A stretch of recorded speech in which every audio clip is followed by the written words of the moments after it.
Is another live stream from Rydo, and today is Monday, June 28th. I don't know why I said it that way. I am Rydo. Let's hop into here.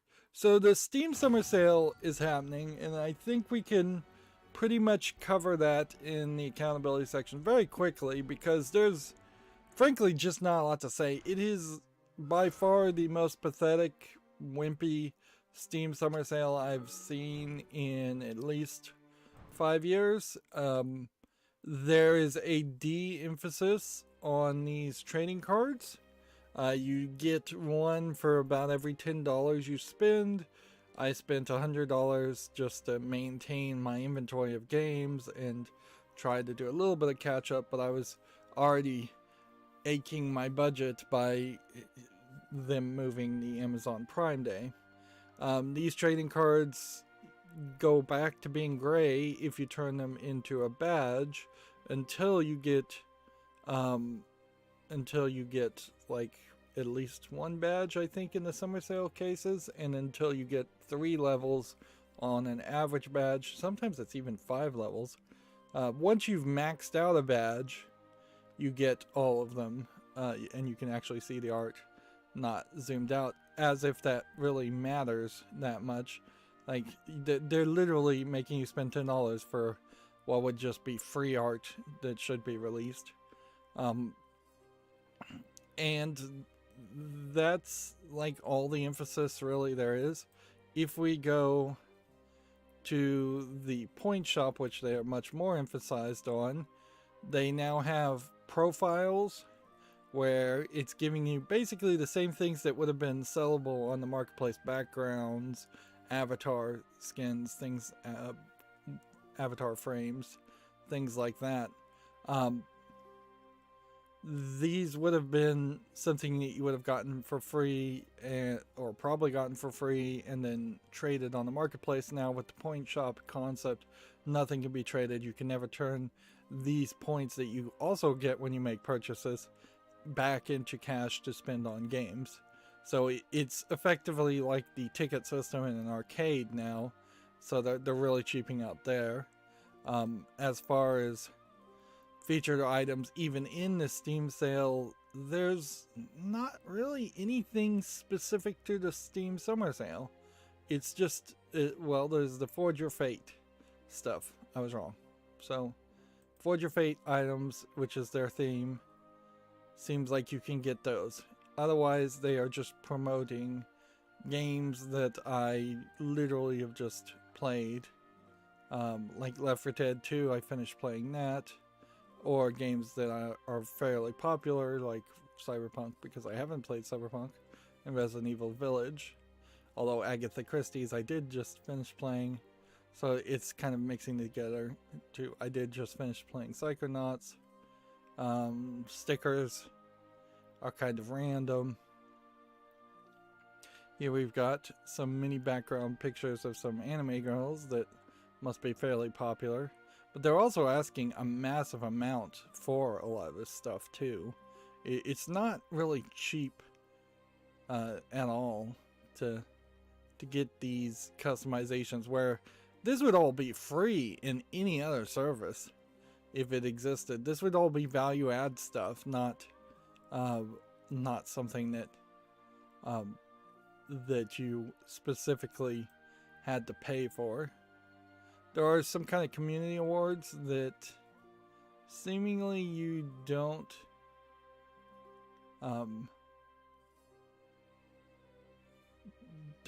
get easily.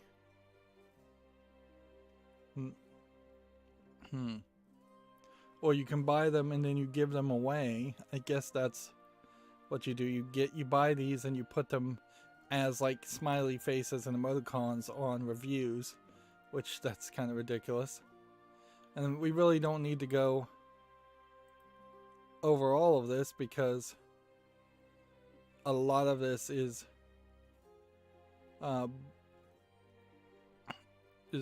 fairly obviously pointless stuff. And it seems like at some point they are going to just end up giving you back everything that you once had, and at some point you may actually be able to use points for the purchase of games again. If we get to the main Steam page, let's just reload this. It is black. I have confirmed that now. They are definitely shifting the focus away from the blue to the black, and I imagine we will start to see more of these elements either disappear completely or change in color to a more black and white textured appearance. There's a significant shift in the curator's feed that is way down here, and they are not emphasizing, in that you now get one free trading card per day for going through a queue, whereas it was specifically before you would get 3 per day for going through 3 queues, 1 per queue. So they have completely de-emphasized trading cards. So I imagine by this time next year, trading cards will be completely gone. And then they had this whole Forge Your Fate thing, which honestly, I'm just gonna have to say it straight up. I got bored with it after about the second one, and I stopped reading because I have better things to do than read jokey, trollish dialogue for a choose your own adventure minigame that does literally nothing other than give you this art, which you won't probably even be able to see after the summer sale, as far as these animated things. And each dialogue gave you one choice, which means it branched in 2 different ways that you could have gotten stickers, and each of those branching paths led you towards what I suspect is considerably fewer than you would think endings. That the final branches must lock back together, or it just randomizes it. At the end, it decided that I was the paranormal professor, and it gave this frame border to me. And it, to me, looks like there's only 5 frame borders that you can use as far as an avatar frame.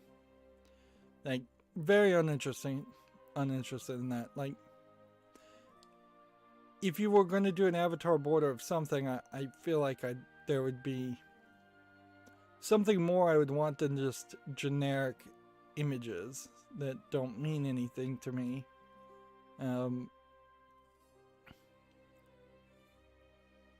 Yeah. Once again, I would say this whole thing feels very much like they were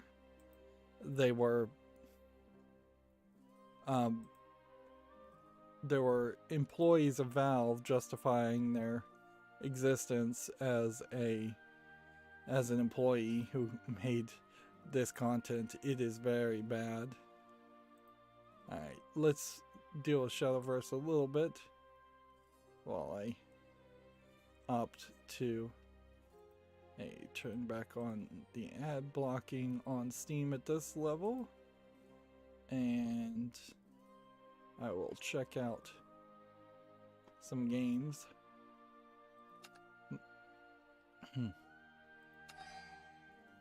I may very well have forgotten to log in. I did a weird thing where my bed was kind of sloping on the edge, and I kept feeling like I was falling off the edge. So I put a pillow under the mattress, and while that seemed to help quite a bit with my hip, it seems to have just wreaked havoc on my, I guess we're no longer getting free 10 packs of cards.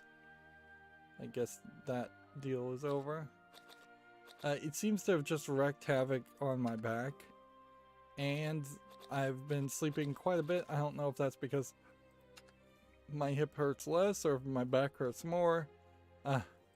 It seems like it could be one or the other or both. So I've I've been just like waking up, being awake for maybe 4 hours, then going to sleep, and maybe getting 4 hours of sleep, and then waking up and going to sleep, waking up and going to sleep, and then it's just like, it's not even like I'm getting 4 hours of sleep in one section and then 4 hours of sleep in another section. I am now seemingly down to the point where I'm just napping for an hour or two, and that's certainly not a position I want to get to in my life, where I'm just spending significantly more time sleeping. But that has slowed me down to a dangerous point. I now realize that I still have pinball arcade videos to schedule, and I have not, and I didn't do any of that over the weekend, and so yeah, I'm being very inefficient with my time, to say the least. Let's see. I guess the weekend play private matches is also over. Good. We can be done with that, and the arena runs are over. Which that leaves us with just playing Forcecraft today, which is good, because then that can help us catch up on this Monday. Let's see. I mean, I assume the event. And I didn't do anything with these limited time stories.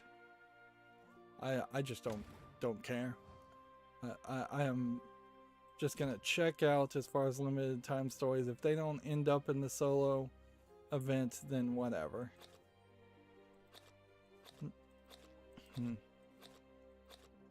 I suppose I am kind of in a decent position, though, considering how I want to jump off of Shadowverse as soon as the second dinner Marvel collectible card game comes out, digital collectible card game comes out.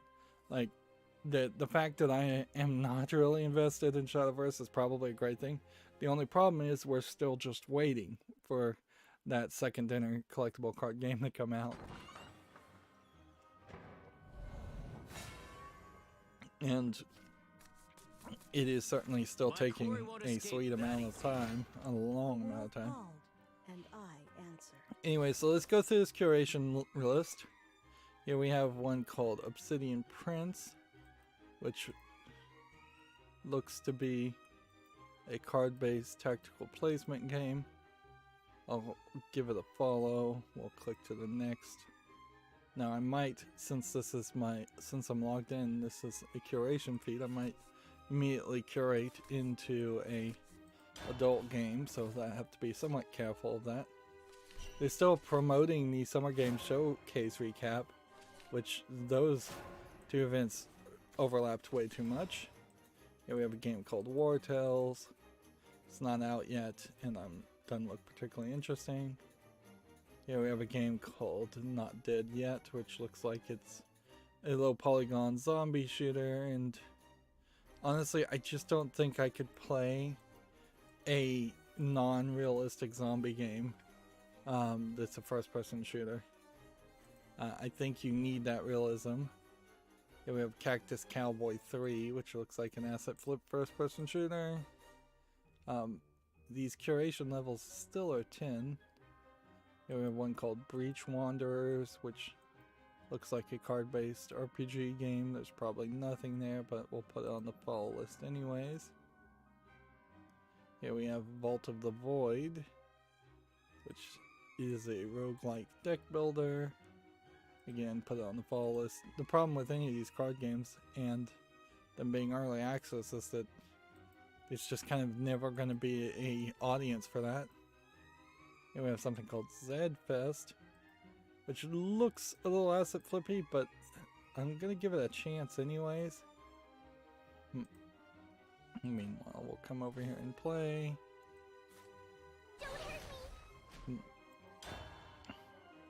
Then we have Madden NFL 2021, which is mixed, and I wouldn't ever play a Madden game anyways. Here we have one called VR Hot, which is tagged for sexual content, and it looks like realistic 3D models of women in various positions, and not really anything else.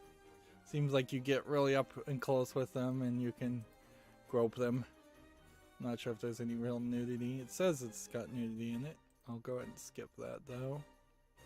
Then they have Yakuza 4 Remastered, which I think should be on the photo list. I don't know why it isn't already. And then we have Last Mortem. And then we have My Time at Sandrock, which might be interesting, but it's not out yet. It's early access. And see, go ahead and finish the queue. You've completed the queue and have unlocked 3 trading card events in total. Come back tomorrow to earn another card choice. Now there is this here, and this must be installed by a plugin where you could just cheat to go through another queue to get sale cards. And it's useless now because there's no way to get to this button without going through at least one queue anyways, as far as I can find. So yeah, that must be something from like Enhanced Steam or something. But that's me done completely with the Steam Summer Sale. Like, it was fairly easy to deal with, just because I'd already spent so much on the Prime Day sale. And some of those projects definitely have a longer tail as far as expenses. Like my project to insulate my faucet spouts and set up a manifold for a sprinkler system, like that still requires a ratio 3 timer and the wires and 3 more electric valves and at least 21 more coupler adapters for all of that, and very possibly even to just finish the beginning, the first phase, I would need more hoses and more above ground hoses and above ground sprinkler heads, which ideally I'm not going to try and buy more of those because all of those things, hoses and above ground sprinkler heads, I'm kind of expecting them to fail at some point, and at that point move on to a phase 2 where I just bury everything underground, and that's where the real expenses it comes in, certainly. I did find out that the in-ground sprinkler heads have to be balanced in such a way, and this is something that hadn't occurred to me, that if you set your sprinkler head to do only 180 degrees and it's connected on the same line as something that does 360 degrees, well, that 180 degree sprinkler head will water the grass twice as much as the 361. So you have to adjust the ratio of the gallons per minute down for the 180, and you have to adjust it down even more for like a quarter of a circle, so 90 degree shot. You don't have to probably do considerably complicated math if you're doing slightly different. Like if you were doing 95 degrees, you just still treat it like a 90, because the nozzles that they give you are not that specific anyways. But you want to get it somewhat close, otherwise you're going to drown one part of your lawn while underwatering the other, or just properly watering the other part of your lawn. And yeah, I hadn't really thought about that. I just thought it would kind of all work out. I haven't dealt with sprinkler head systems, so I'm learning a lot there. But yeah, And the continued expense also is that I only built, I've only got one box, and yet I have two faucets, so just the plastic box itself was fairly expensive. So to do the other faucet properly will just double the cost on all that. That being said, when you're getting quotes of like $10,000 to install a sprinkler system, what I'm jerry-rigging is still considerably cheaper than that, less than $1,000. That being said, there is a massive amount in that final phase if you want buried sprinkler heads that will require a lot of effort, rental of a trenching tool, and a lot of digging.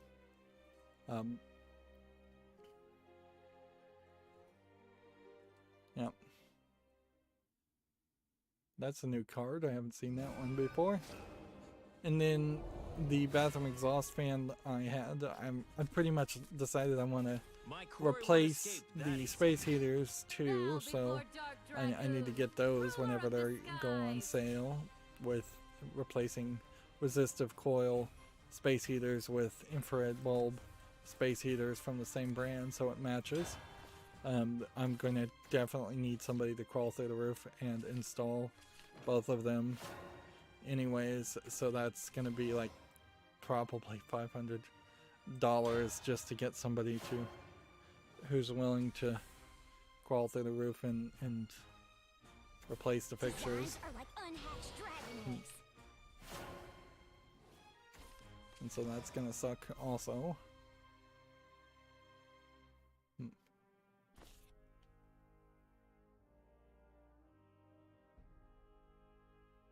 see. Mankind's hatred is a curse.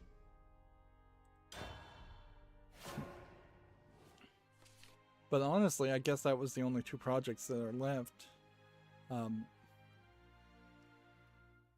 Prime Day does end up giving you a lot of sales for things, but I was specifically doing like home repair and remodel stuff that added more projectness to it, whereas buying micro SD cards, for instance, or hard drives, those are just, okay, I now own those things. I don't have to do anything much more with them.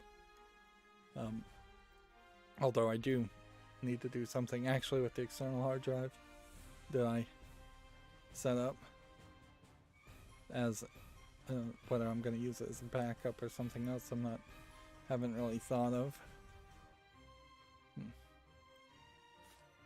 Woodland Fortress at 12 o'clock. Let's see. Wither. Go ahead and just attack there. Do I have anything else to talk about? No, I finished Left 4 Dead 2. There's basically nothing to say about Left 4 Dead 2. It was an incredibly difficult game to be critical of, in the sense that it is such an online focused experience.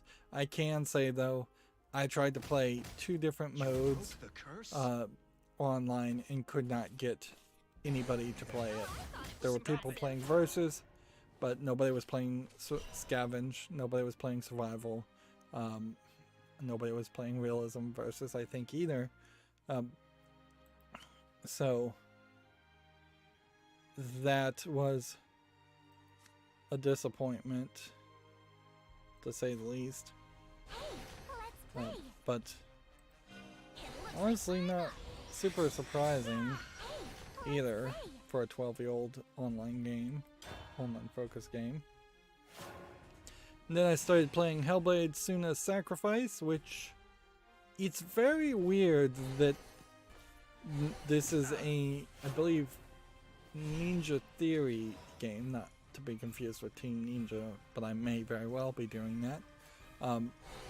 It's very weird that it's Is that how you treat a lady? from the same makers of Enslaved Odyssey to the West and Heavenly Sword and the DMC Devil May Cry reboot games, all of which had fairly decent action, fighting mechanics, and were very much what you would expect as far as a video game.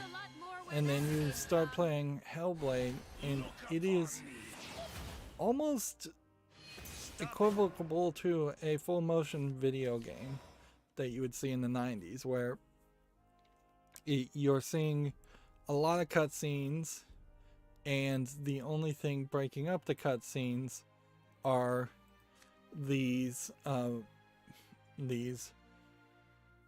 fairly poorly programmed so far battles. Maybe you'll get more abilities. It does seem like you get more abilities, so it is possible at some point in the future that becomes less of an issue.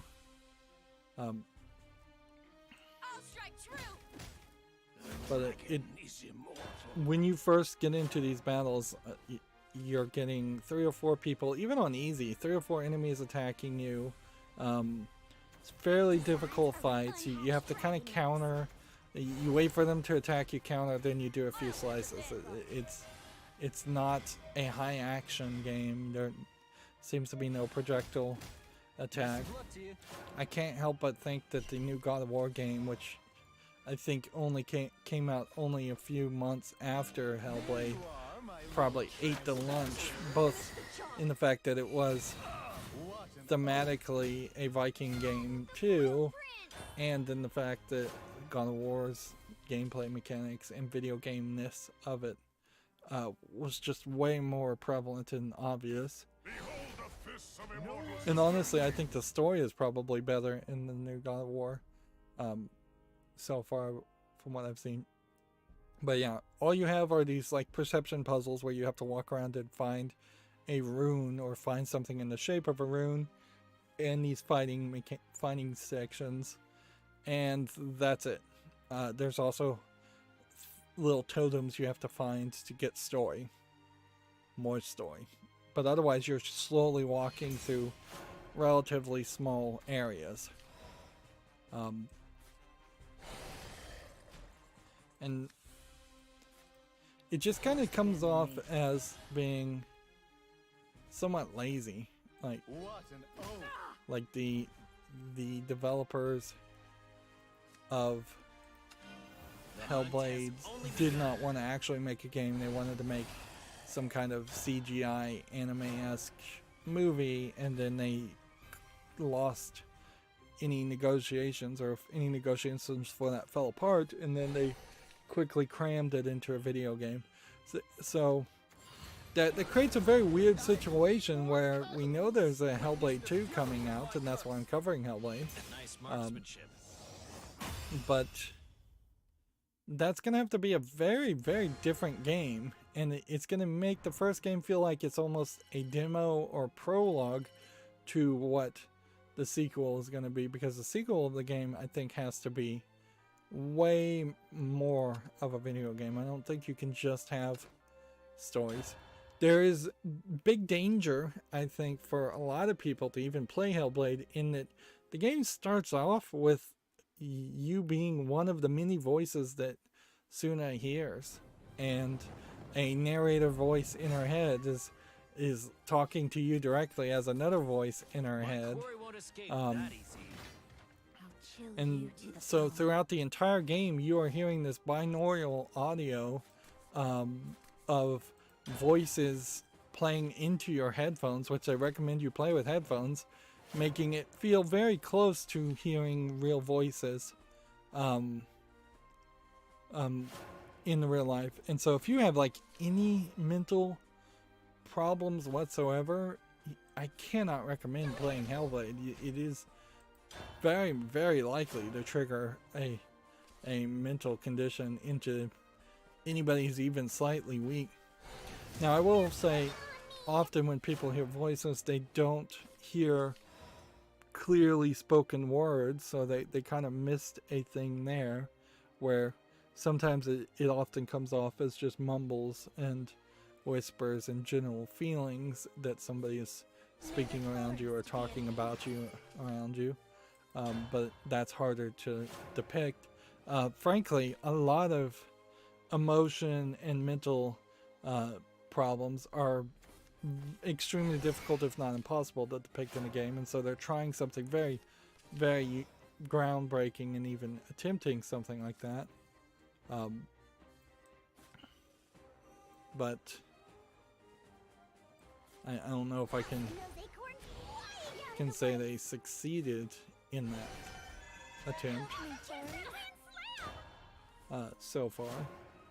They also try to, like, they comment sometimes if you're looking in a direction or not looking in a direction to try to be a breadcrumb to help you.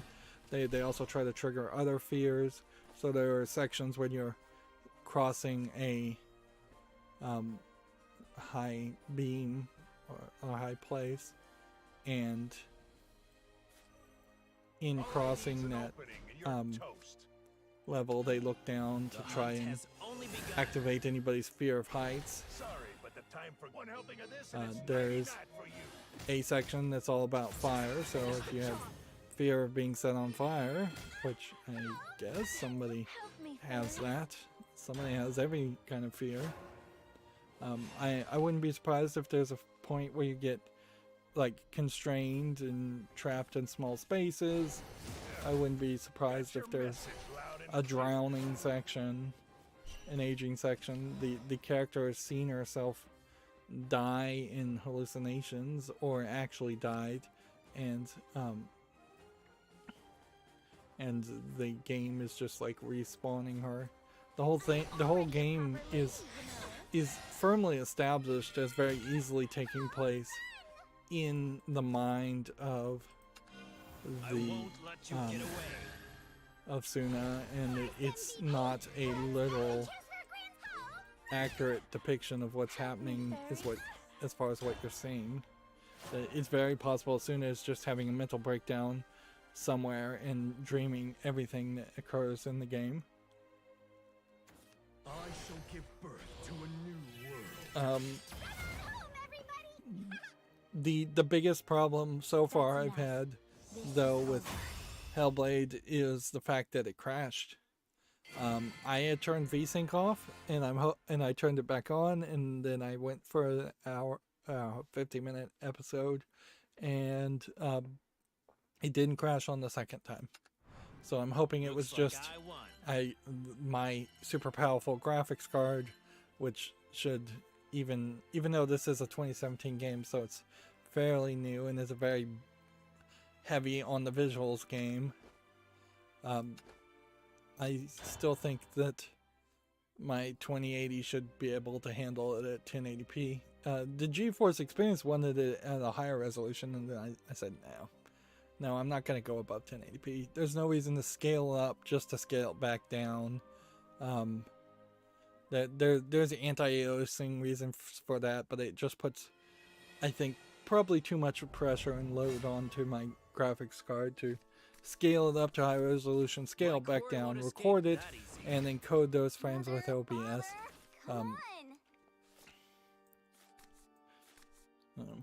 So yeah, the crashing is unacceptable, but it's a fairly simple game, in which it's also a fairly linear game too, so it's not like I was doing something crazy. You walk slowly through the area, you don't really jump up over rocks. There are very obvious paths where you can walk and very obvious paths where things are broken. It does seem like in all the burned corpses that have been shown so far, they are all male, and it has a few corpse models where the male's butt are being is exposed, burnt butt is shown, which I think you probably might get Suna to relate more if you saw some women also being horribly, their corpses being horribly mangled on the edges of this Viking Helheim world. Nice. Hit this. Hit this. Yeah, I love this job. Is that And how you it treat is. a lady? But yeah, Welcome back that's to the land of the Sight? living. it's very weird to call it like a full motion video game, but that's really what it feels like, is instead of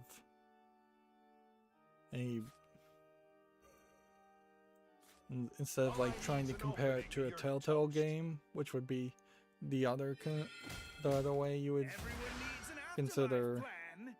referring to it as. Is that how you treat a But lady? even in Telltale, there was conversations and interactions with other characters where really you're just being talked to in Hellblade. And I don't know if the story really is going to be as good as it was described as a critical darling of the mainstream video game media. It does definitely have that feel that I've spent probably a little bit more money than I should have to have this game, to cover this game, Got when your message loud and when clear. I think the average gamer may not care anywhere as much about it as people like Giant Bomb talked about it for a very long time You're mean. when it came out. Alright, well, and that's pretty much all the accountability section, so what I want to do now is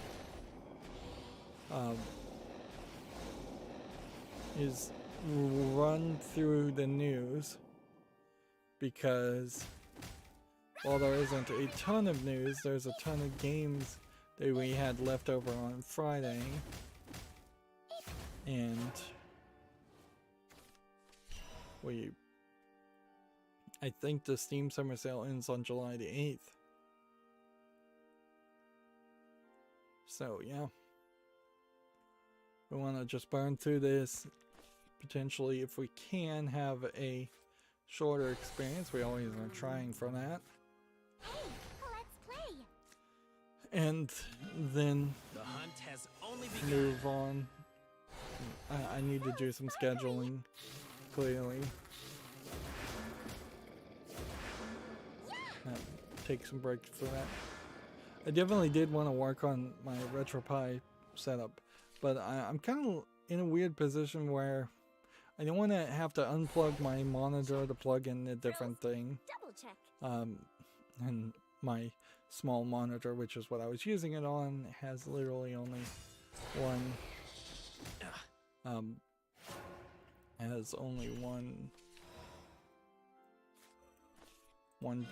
HDMI input. I could plug it into a bigger TV, but then I need a controller plugged into it, and I don't have another Xbox controller. What an oath! Adorable to the end. That is something I'll be keeping an eye out for, though, is the Xbox 360 controller or Xbox One controller. Kind of doesn't matter to me. Curse. Why, just a wired one. No one's getting you. I need more cuddles. Come here. Okay, so let's start going through the news. I'm not going to reload a lot of these pages, so we'll have the ads on it, which is not a big difference for Steam. Here we have a game called EU Sinkai Gold, a new conquest, which looks like it's a tactical RPG game. Looks kind of like a Chinese game because of the massive amount of text here. Yeah, it just feels like too much of a gacha game, too much of a Chinese game. $29.74, English, full Japanese and Chinese, so I would suspect it actually is a Japanese game at that point. Here we have one that is just all Asian characters, which looks like it is an MMORPG with, at this point you'd call them asset flips, because those characters definitely don't look like they all belong in the same universe. $1.19, Chinese only. Here we have a game called Craftsman. Clearly I didn't curate any of this. This is just a Minecraft game. Although it does seem like the Minecraft game may have physics in it. This Minecraft clone might have physics in it. 74 cents. English only. That's gonna be nothing. We may burn through this faster than I thought. Don't hurt me. All I need's an opening and you're toast. Hey, let's play. I won't let you get away. Sorry, but the time for games is over. Darn it.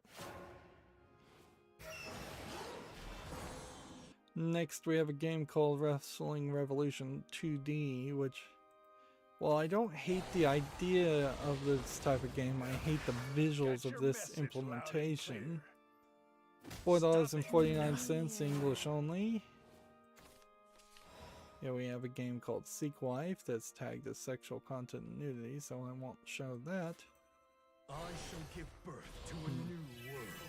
It's clearly just a jigsaw puzzle game Rose, with double check. a varied collection of anime girls from the screenshots. I'm not seeing any screenshots, any indication that there actually is any nudity in it. It's $1.19 English only, easily skipped. Here we have something called Code Correction, which is apparently based on code correction. I couldn't tell you one way or the other. It kind of depends on if this is like QR code correction or what. What kind of code correction are you even talking about? $6.99 English only. That is way too expensive for such an ugly game, though. Here we have a game called Maze Masters with flickering lights. Looks like a dark screenshot syndrome game with first-person shooting, which is not what I was expecting for a game called Maze Masters. $13.49 English only. Cannot do anything. Go on Shadowverse. Here we have a game called Exvalent, Coming for which you. looks like a low-effort RPG Maker game based on its thumbnail. Stop it. Free Stop it. English only. Stop it. Stop it. Nice marksmanship. Let's see. Let's come over here and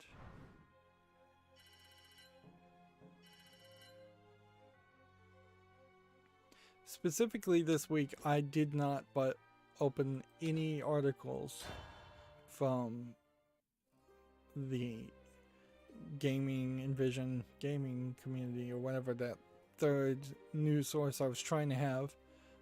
I just didn't see anything, and frankly I'm really starting to question whether I'm probably losing maybe 4 or 5% of articles that are very unique that My we quarry will might have escape seen from that TechRaptor, Huh? but I'm saving How's it myself more than 5% of time just by not going to a third news source. And so we may very well just get used to news only from Gemetsu and Gamasutra, which I'd kind of like a third news source, but I'm pretty much given up on finding anything out there that I can tolerate.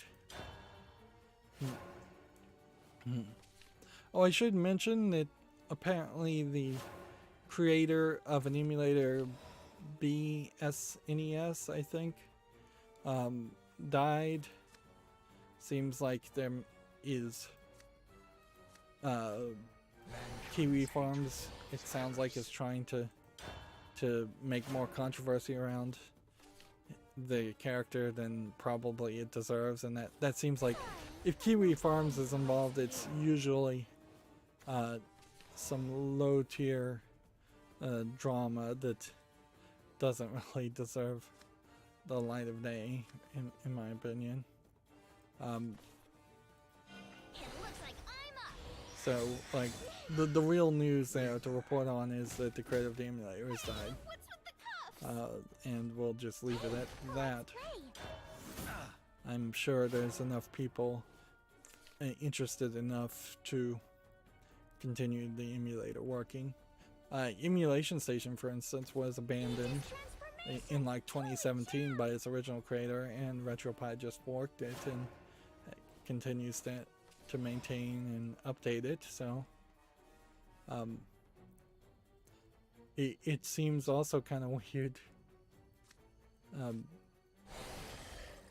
that they are maintaining it when at some point they probably would be better off just shifting over to a brand new front end. Like I imagine when RetroPie version 3.0 comes out, I think they're at a 2 point something now, they will have some new software that does a lot more and still runs well on Raspberry Pis. Also, I guess severely determines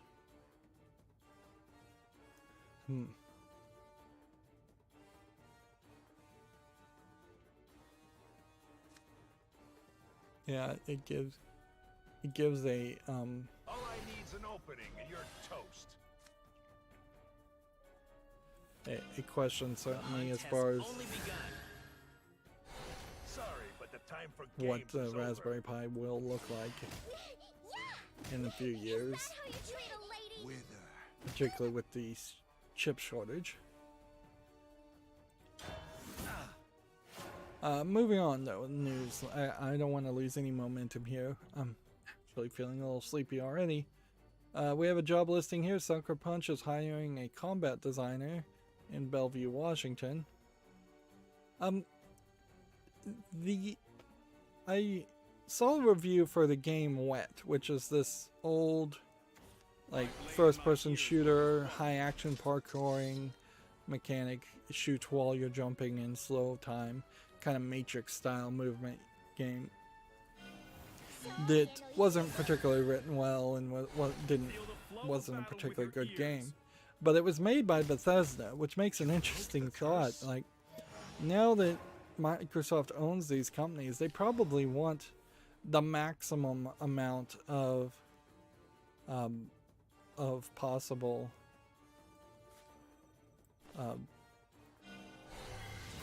games to be made as you could humanly expect. Is that how you treat a lady? So No way. I wouldn't be surprised. Oops, thought 2 would be the number there. One helping of this and it's nighty-night for you. I won't let you get So away. yeah, I wouldn't be surprised if the properties like Wet do somehow get full reboots. As a concept, a high action first-person shooter parkour game with a Looks like badass I looking won. chick who was voiced by I believe the character who played Faith in Buffy the Vampire Slayer. Like, that was the voice actress. Like none of those people have really gotten any work lately, so it'd be kind of funny to bring her back. Otherwise you would just put a different voice actress in there. Well, actually, they may have gotten work and I just don't recognize them because they grew up so much that they look different.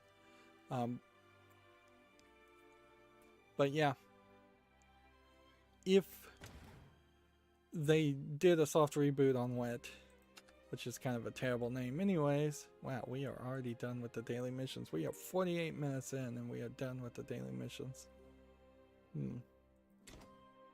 I guess we just play multiplayer. I guess we just go for ranked.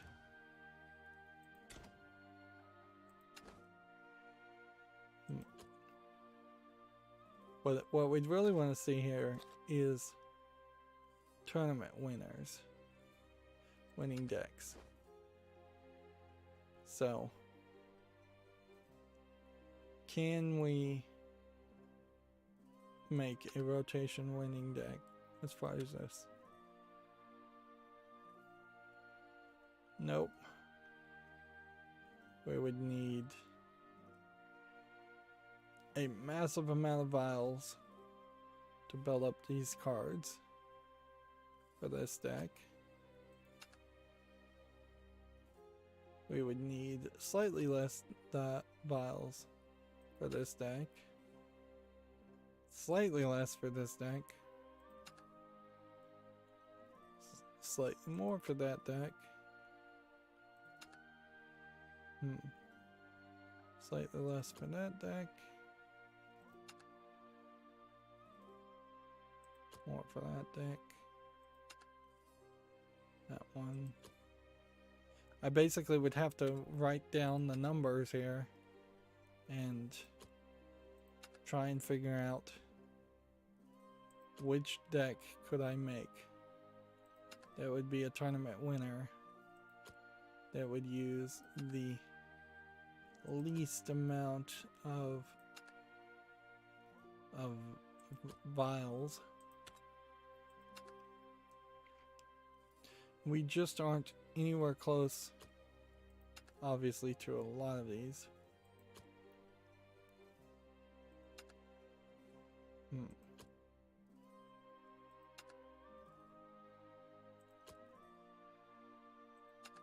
I think what I'd probably want to do, if I'm just going to pick a random one too, is let's make a deck that is more in line with Portalcraft, because I don't think I've won with Portalcraft much at all. I think that's probably also a true statement for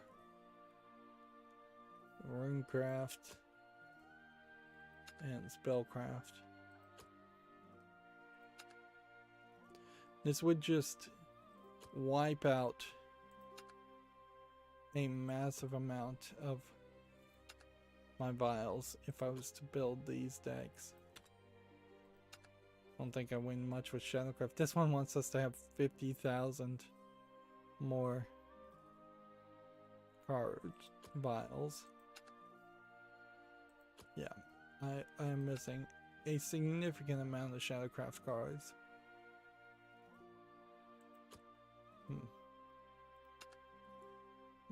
This one's not too bad.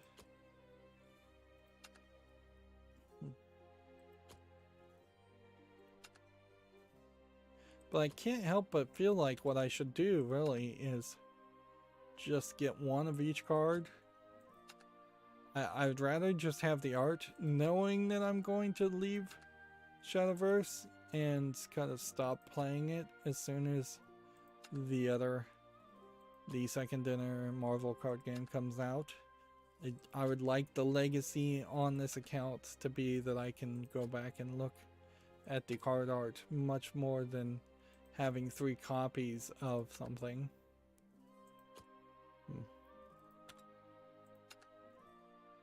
None of these are really making good offers.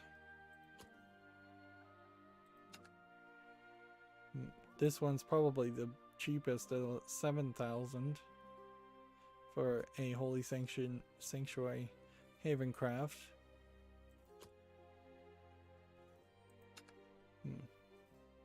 But I already have a pretty decent Havencraft deck. Interesting. This Holy Sanctuary Havencraft I do have everything of. Interesting.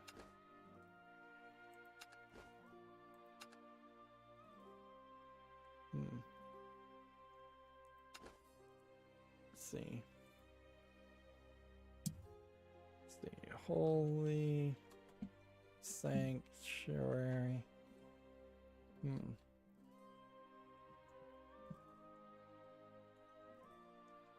I may be spelling that turn. And we'll go 6/21.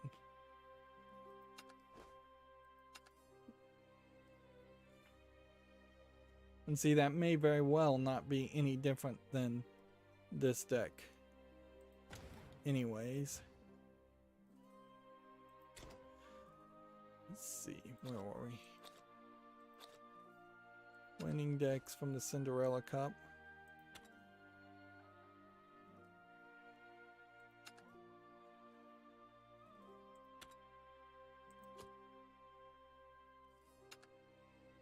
This is probably exactly the case, and we're going to find out that the new tournament results are not out yet, which I suspect that is the case.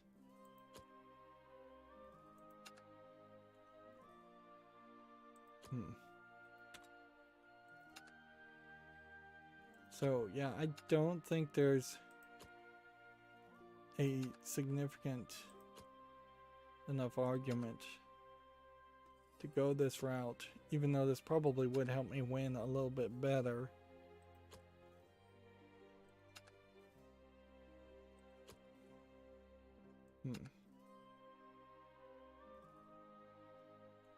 Probably should find something halfway through.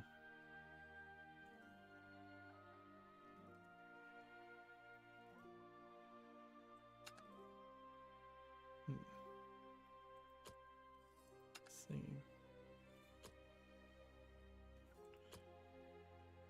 But yeah, I think I would still just prefer to do something like this, where you just say, show me all the silver cards, go into create card mode, and then make sure we are looking at all sets. And then we'll just click, click, click, and see if we've done silver, which we haven't. So I would then go to this and just click this constantly. When would I have really any free time to really do this is the real question. And slowly I would be able to spend 200 gold, which would take quite a while in 200 gold chunks to have one copy of every card that is silver, working our way to potentially owning one copy of every gold card, working our way towards potentially owning one copy of every platinum card, legendary card. But I think this is the right way to do this. I don't think what you want to do is start with the most expensive cards. That concept probably would work if you knew you were going to start all in. If you knew you weren't going to be a free-to-player, you knew you were going to spend like potentially $500 a month on a collectible card game, and you were just rich, and this was your game, your only game to play. Then it would start to make sense to get the most expensive, probably better cards for actually playing the game early, and then opening packs to fill in the cheaper cards and potentially getting duplicates of the higher level cards. And we can see these are ordered by mana cost. So if I'm at 2 right now, that definitely goes to show that there's a massive list of cards that I'd have to do this for. Yeah, we're on page 17 of 51. I probably would not make it very far, even on 30,000 vials, trying to fill out this collection. But yeah, that would be, I think, where the vial should be spent. I suppose while we're not doing anything and we have a whole bunch of news to talk about, I could very easily just say forget Shadowcraft today and let's just focus on the news and be done in about an hour, but I'll try some tournament play while we're doing this. We may have already talked about this, but Gamma Sutra has an article here. The Assassin's Creed Valhalla game developers departed Ubisoft for EA motive. We'll leave it at that. Team Fortress 2 hit a new concurrent peak players at nearly 14 years after its release. Now, how much of that has to do with the fact that it was probably cheap during the Steam Summer Sale? Also, I question if there isn't a bit of cheating that goes around Team Fortress and Counter-Strike Go's numbers. In that a lot of accounts buy that game to get like knife skins and things like that, and then they get banned for cheating very quickly, and I bet the banned accounts still get counted. Like it is a free-to-play game too, so and that makes it fairly easy. I imagine a lot of the work from Left 4 Dead went into things like Team Fortress 2, which makes a lot of sense. I bet there are significant amount of code that was worked on for Left 4 Dead and then eventually went into things like Counter-Strike and all the other Valve games. We may have already talked about this, but Gematsu has this Deep Insanity cross-media project being announced by Square Enix. Demon Gaze extra opening movie and screenshots. I think we had talked about that. Earth Defense Force 6 second trailer, 13 minutes of gameplay. I think we had talked about that. Tales of Arise has its Shioni trailer character, which don't think we talked about this. She's some kind of high action gun shooting character. This Tales of Arise looks like a RPG game, JRPG game, which might be interesting, might not. A lot of it certainly comes down to just what the game actually is. That there is a problem certainly that a lot of these JRPGs look interesting to the anime fans' eyes, but then are fairly overcomplicated and convoluted and just cliche when you actually look at it from a critical eye.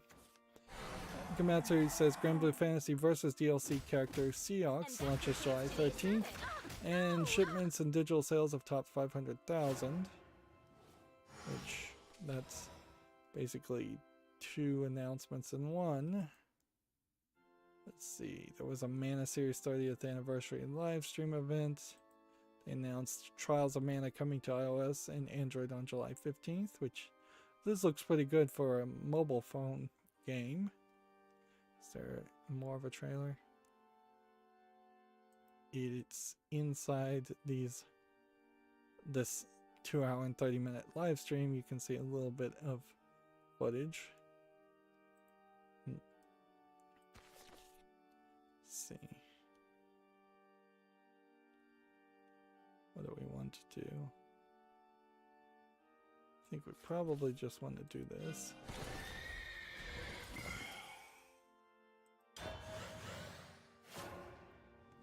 A Mana Series All-Stars action RPG called Echoes of Mana has been announced for iOS and Android, due out in 2022 worldwide.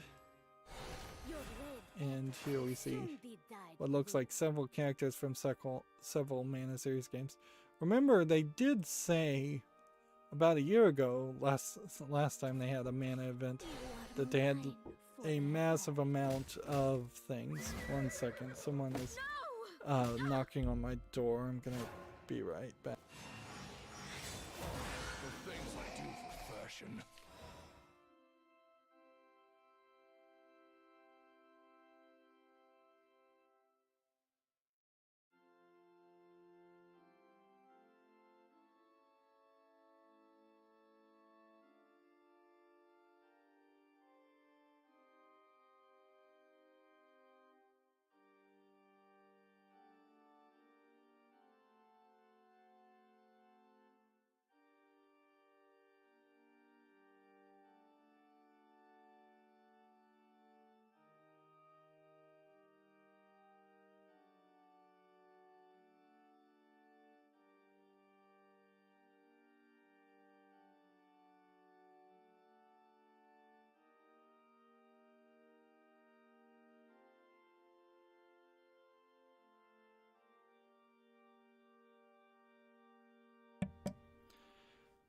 Okay, I'm back. Sorry about that. Annoying neighbors. So that'll be an interesting experiment to see if I run into some content ID claim playing the entire trailer there, which I didn't even see the trailer, so I'm gonna quickly skip through it myself just to see what you saw. The land of the living. Want to play? Step back. New Yeah, arrival it doesn't look incoming. particularly interesting. Echoes of Mana. Needs an afterlife plan.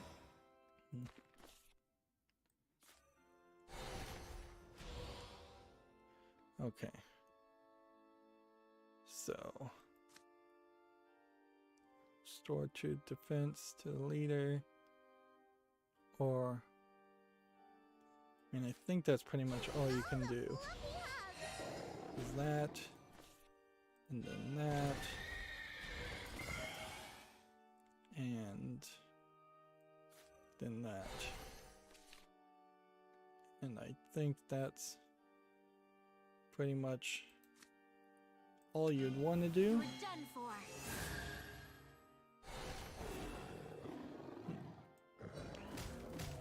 I just want to feel the emptiness. Gametsu says Legend of Mana remaster update to implement the original font this fall, which I feel like the Legend of Mana remaster may have been the one that was very poorly received because it was just bad. A bad port for PC, a bad port or remaster in general. Seems like they might slowly be fixing this. A Legend of Mana, the Teardrop Crystal anime has been announced. No trailer for that. A new Mana game for console is in development.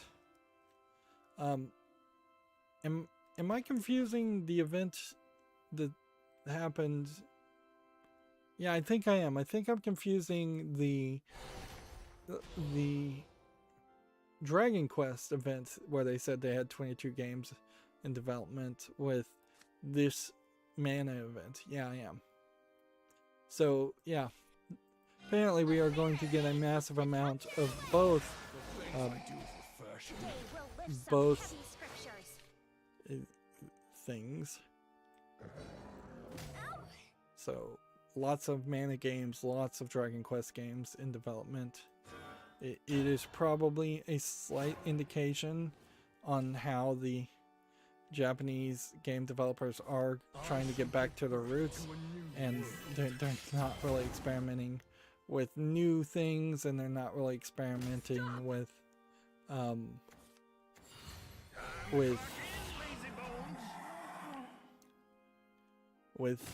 trying to attract a bigger audience outside of Japan. That they are circling the wagons, as it were, which definitely makes some sense. Like that there's not a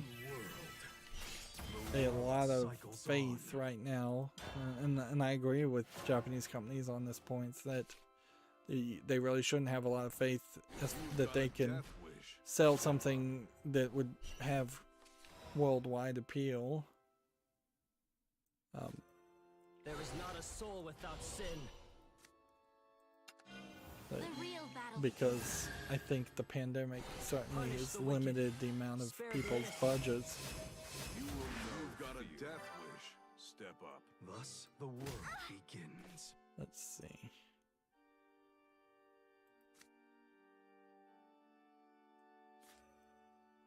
Let me do this. And I think we go ahead and just build A this. fair a day keeps the doctor away.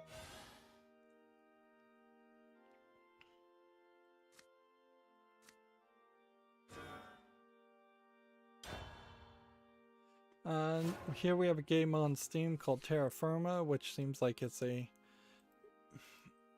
physics simulator of an island and nothing else. While this might have been an interesting technology for developing a bigger game, as a standalone experience, it's really a joke. The land It's free. Check. Frills? Here we have Check. Card Tower Defense, which is a tower defense game, which is a problem. And adding cards to a tower defense game that looks like a mobile port doesn't really fix that problem. $2.99, English, Japanese, Korean. Here we have a game called The Mighty Chameleon Brothers, which looks like a collection of clones of arcade games that aren't done very well. It's free. We'll just leave it at that. Let's see. Everyone needs an afterlife plan. If you've got a death wish, step up. Let judgment fall.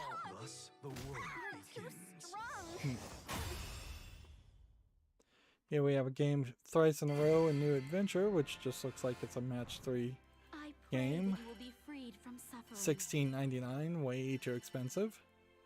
Here we have a game called Candyland, which is a memory clone for $5.99, English and Russian.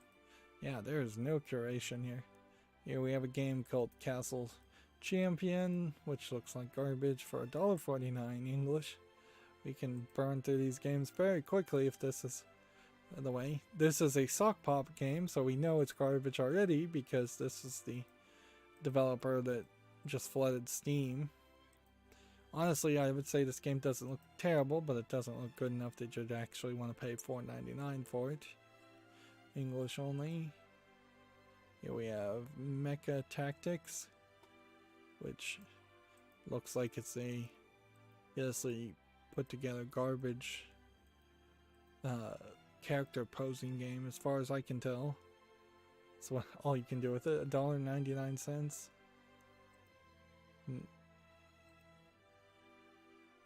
Yeah, we might very well just be able to burn through all of the news and everything, and this may be a 2-hour stream. Thank goodness. Although every time I regain any time, I just get tired and fall asleep anyway, so it's like I'm regaining time to sleep. I'm not implementing that time. This is probably an argument why so many people need bosses who are jerks who ride their butts to make them actually work, is because it is literally not in human nature to work, even if you desire to. You have a subconscious desire to save as many calories of energy as possible at all times. And that has only backfired on the human species recently, at which point where most humans have more calories than they need for daily usage. Next we have a game on Steam called Gravitize 2, which looks like it's just a simplistic gravity game, spinning balls, or spinning the lines so that the ball can make it to the center. 59 cents, English only. Here we have a game called Football Bus Battle 2021, which seems like that's probably a joke crashing racing game. $1.19, English only. I wonder if this is also some kind of like soccer political statement, if you can even call that really a political statement. But of course, being in the United States, I have not been following the like soccer tournaments of 2021, so I have no idea. Here we have a game called Last Resort, which looks like a first-person shooter shooting bugs. It's got too many menus on it, too much heads-up display. There's just a lot of garbage on the screen. Otherwise, a first-person shooter where you're shooting bugs might have caught my attention. It's free to play with no in-app purchases, so it probably doesn't have a lot of content in it. At that rate, it would not make sense for it to be a long-running AAA game for free. We have the 12 Labor of Hercules 12 Timeless Adventure. They stagger these resource management games to come out fairly infrequently, and I guess I need to applaud Jet Dog Studios for as a publisher for doing that, even though there are 12 games now under this, and they have like 3 different series that they release games like that out on. $9.59 is still probably a little too expensive.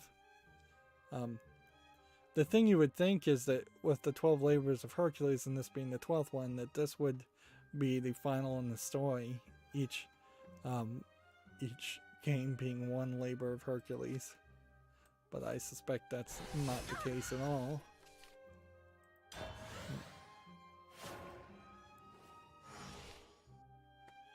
Next we have a game on Steam called Hero Raging Fire, which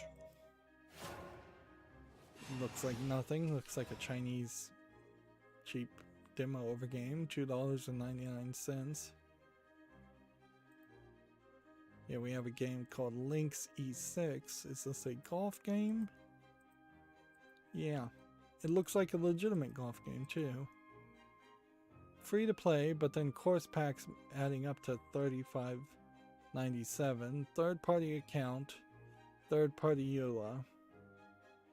I think that's asking too much, frankly, for a golf game. I also heard that people aren't super hot with the Mario Golf game that came out a couple days ago, which is a bit of a shame, but probably not much of a surprise either.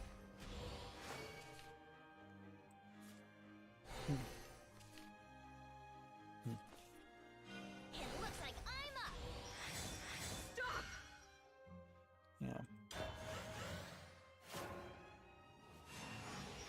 No way! Yeah, we have a game called Sword of the Paladin, RE, which looks like a RPG Maker game. Zenith, or there, I will rise. Doesn't look terrible, but still just looks like an RPG Maker game. $8.99, Japanese only. Here we have a game called Violent Witches the Vindicator, which looks like a JRPG that is all over the place visually. Yep, this looks like garbage. $13.99, English and Japanese. Here we have a game called Cheap Game 3, which almost certainly Cheap Game is the worst title you would want to give any game at all. It looks like in a collection of mini games for 99 cents, as best as I can guess. Let's see, do this. And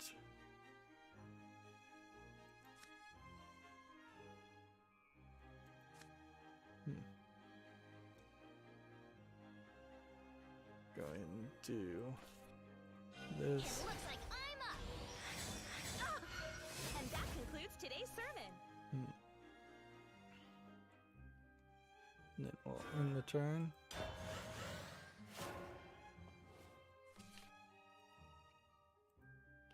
Let's see. Gametsu says Furaki Reiki for Gifu Station to Nagai Castle gameplay. This feels like this is probably Questioning God's a design is meaningless. kind of walking simulator / visual novel. Seems like you're driving. You're done for.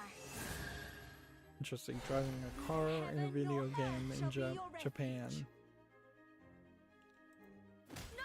Yeah, this looks like somebody just took Google Street map stuff. Seems like you're riding a motorcycle I will too, rise not again. actually driving a car.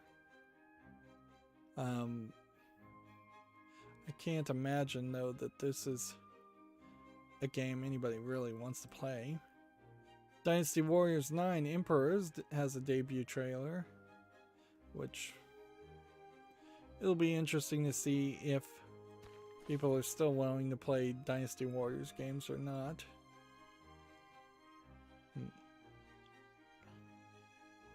This guy took out my card. There is not a soul without sin. So we'll You're continue done to for. play along without it. Punish the wicked. Spare the innocent. Let judgment Hit fall. this. How could you not understand? Is that how you Hit draw, this. lady? On the turn. A game called Monarch has an opening movie, according to Gamatsu, which I suppose we need to look at the opening movie to get even the beginning of the idea as far as what it is. You have either blood or a red string of fate shooting at this guy, and then he slices it, or it circles around him. I assume this is supposed to be like a red string of fate.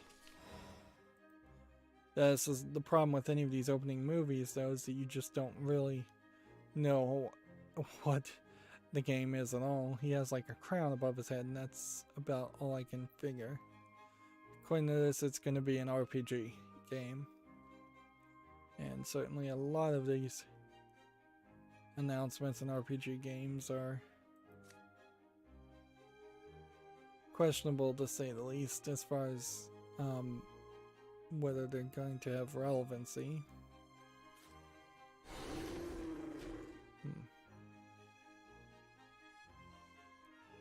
Okay. Let judgment Hit fall. that. And then in the turn. There.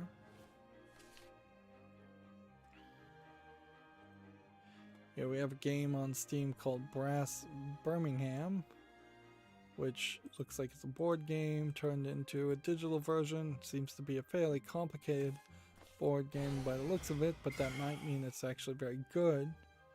It's early access for $12.79, which is not really that expensive compared to other board game digital comparisons.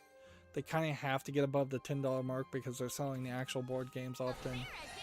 You need an email account for online game login, English and Polish. I'm going to put this on the follow list. Here we have a game called Mousy Mick, which looks like nothing as far as the game. $2.99 English only. Here we have a game called Sunhaven, which is a farming sim game. That means I probably wouldn't want to play it. Visuals seem a little bit all over the place too for what looks like a farming sim game. Seems like it's a little too edgy in the visuals for that kind of game. But I'll give it a chance, I think. $24.99 is fairly expensive for any game that looks this small, and a third-party EULA certainly hurts it too. But I'll give it a follow. But it does have like 4 or 5 strikes against it already. Just go ahead and hit that. And then hit this.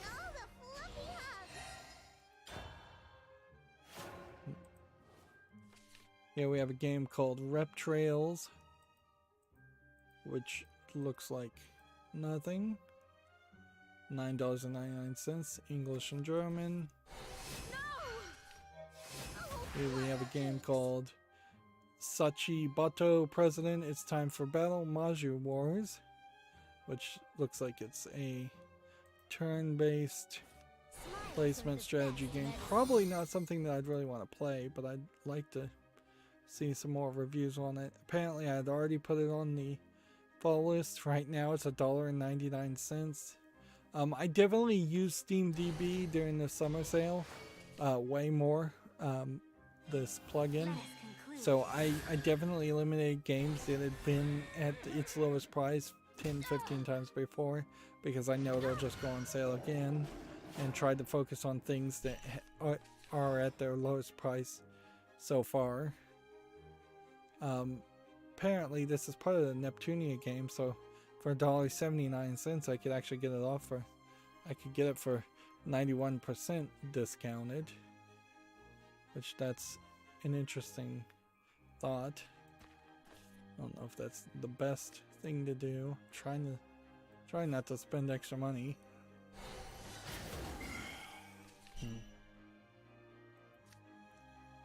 Let's see.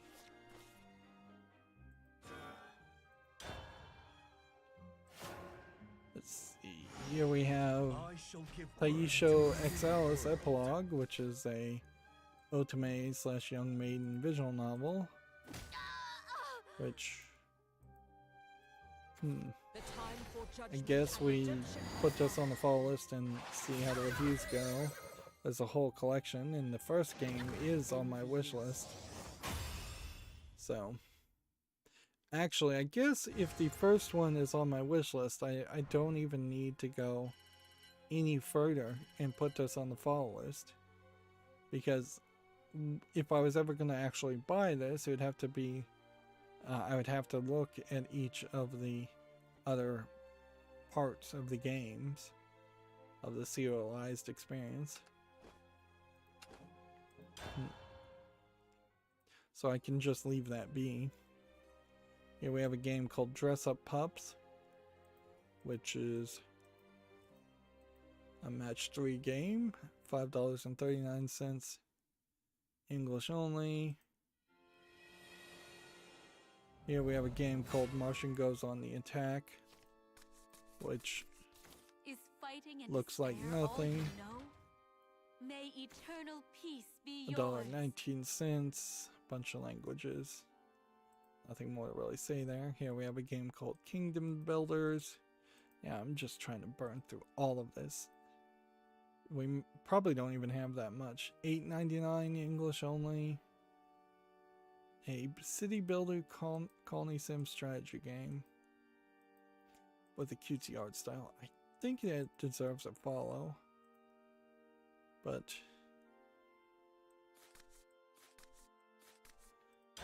yeah, that is definitely on the line. Yeah, we have a game called Real Farm Gold Edition, which, yeah, I still don't feel like a simulator where you run a farm is that interesting to me. You're basically doing somebody's job in a video game. Although farming itself is probably about the only interesting job that I could understand people being enthralled with, since it's something that a lot of people won't ever have the opportunity to do. Also, there's often in the United States the implication that farmers are often very poor, but they're not poor. They live often very limited, frugal lives of their own decision, but they're actually fairly incredibly rich. They have massive investments in tractors and equipment and seeds and crops and massive amounts of land. They have way more than what somebody living in a housing urban development area in the middle of the city would have.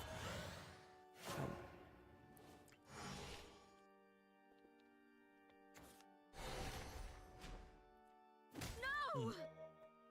It is really more just an example of how in the United States and in a lot of capitalist countries, the rich try to pretend like they aren't rich, so that people don't basically start building guillotines and getting rid of them. A bear a day keeps the doctor away. Okay. Well, I don't think this evolves for free, You were done for. so it's probably a mistake to do this. Put your legs into each and that concludes today's sermon. Back straight, But whatever. arms forward. I could have evolved it for free too. No, I couldn't have. And that concludes today's sermon. Moving on, we have a game on Steam here called Chinese Zodiac, which looks like it's probably just a bunch of garbage asset flips. For $1.79, bunch of languages. Here we have a thing called a maze thing, which looks like kind of nothing. A whole bunch of garbage over the past couple of days. $1.79. It's probably not a surprise either, because if you are making, if you're setting yourself up for the Steam Summer Sale, and people know when the Steam Summer Sale is going to happen, or at least suspect when it's going to happen, they're not going to release brand new games on sale during the summer sale. particularly since E3 just happened.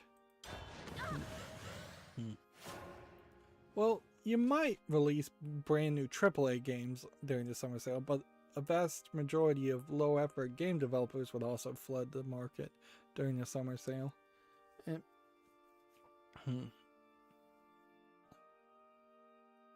I guess it is a bit of a coin flip as to what you would do there. I could see putting your game out during the summer sale at no discount. I could see putting your game out the week after a summer sale to avoid the sales. Or the week before a summer sale to avoid the sales. You're in good hands. Get ahead of it. I don't know if the Steam summer sales at this point even really affect people's decisions that much.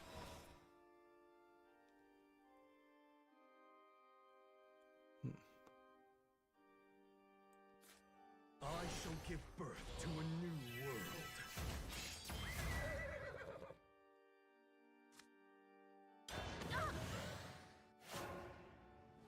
Moving on, we have a game called The Mountain Hunting, which looks like a hunting game, and it looks like you hunt real animals or fake animals. Well, I guess they're all fake animals at that point. I guess they're all real animals. I thought some of these were animals that had targets on them, but I think that the game is just putting targets on real animals as far as where you would shoot them in the heart.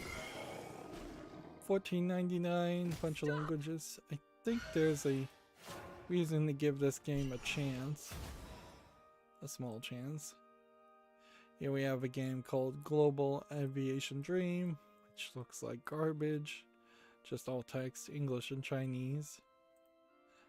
Here we have a game called Conet, C-O-N-E-T, which looks like a simplistic Chinese puzzle game. Early access, $3.99, English and Japanese. So I was wrong about that. One-on-one puzzle game. Dots and boxes. I'll give it a follow, but there's really no reason why this should be in early access.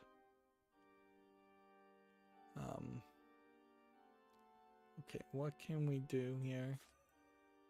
Basically have to play this. Kill that. Have to hit that. Need to play this just to get rid of a card. And then in turn. Here we have a game called The Tandem, which looks like it's a precision platformer of no real interest. Doesn't look terrible visually, but the screenshots are not doing it a lot of favors. There is not a soul without Yeah, sin. seems like it's just a little too simplistic. Done for. $7.19, bunch of languages. Punish the wicked. Spare the Yeah, innocent. I'm easily burning through these.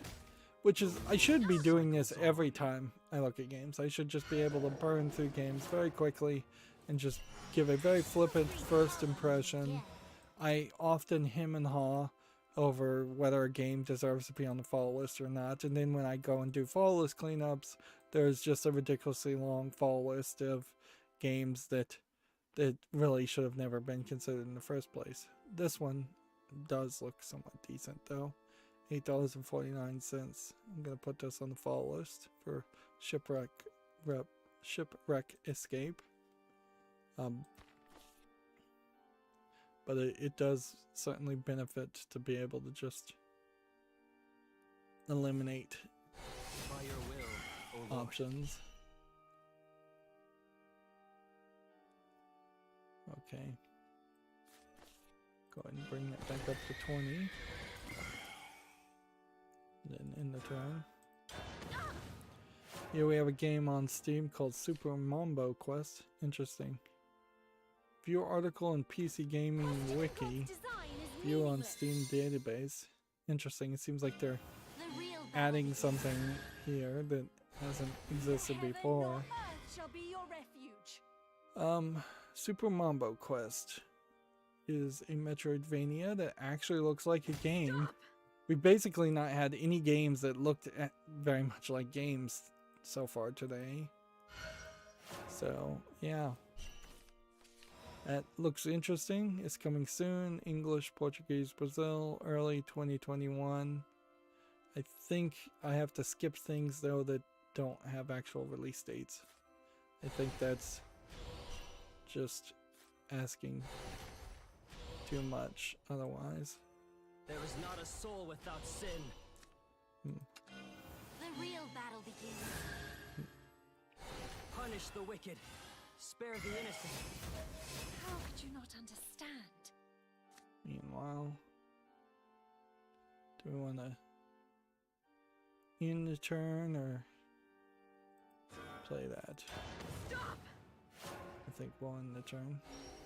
I shall give birth to a new world.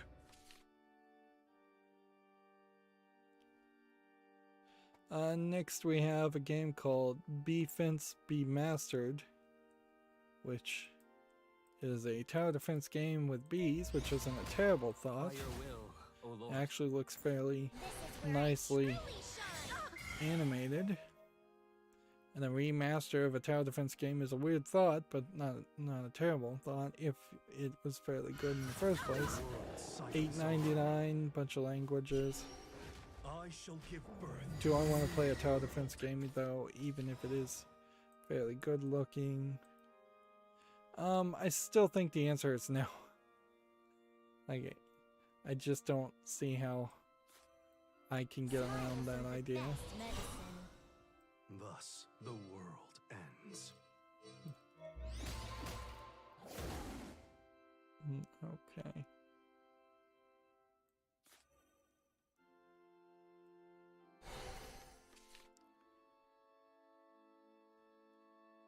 And you?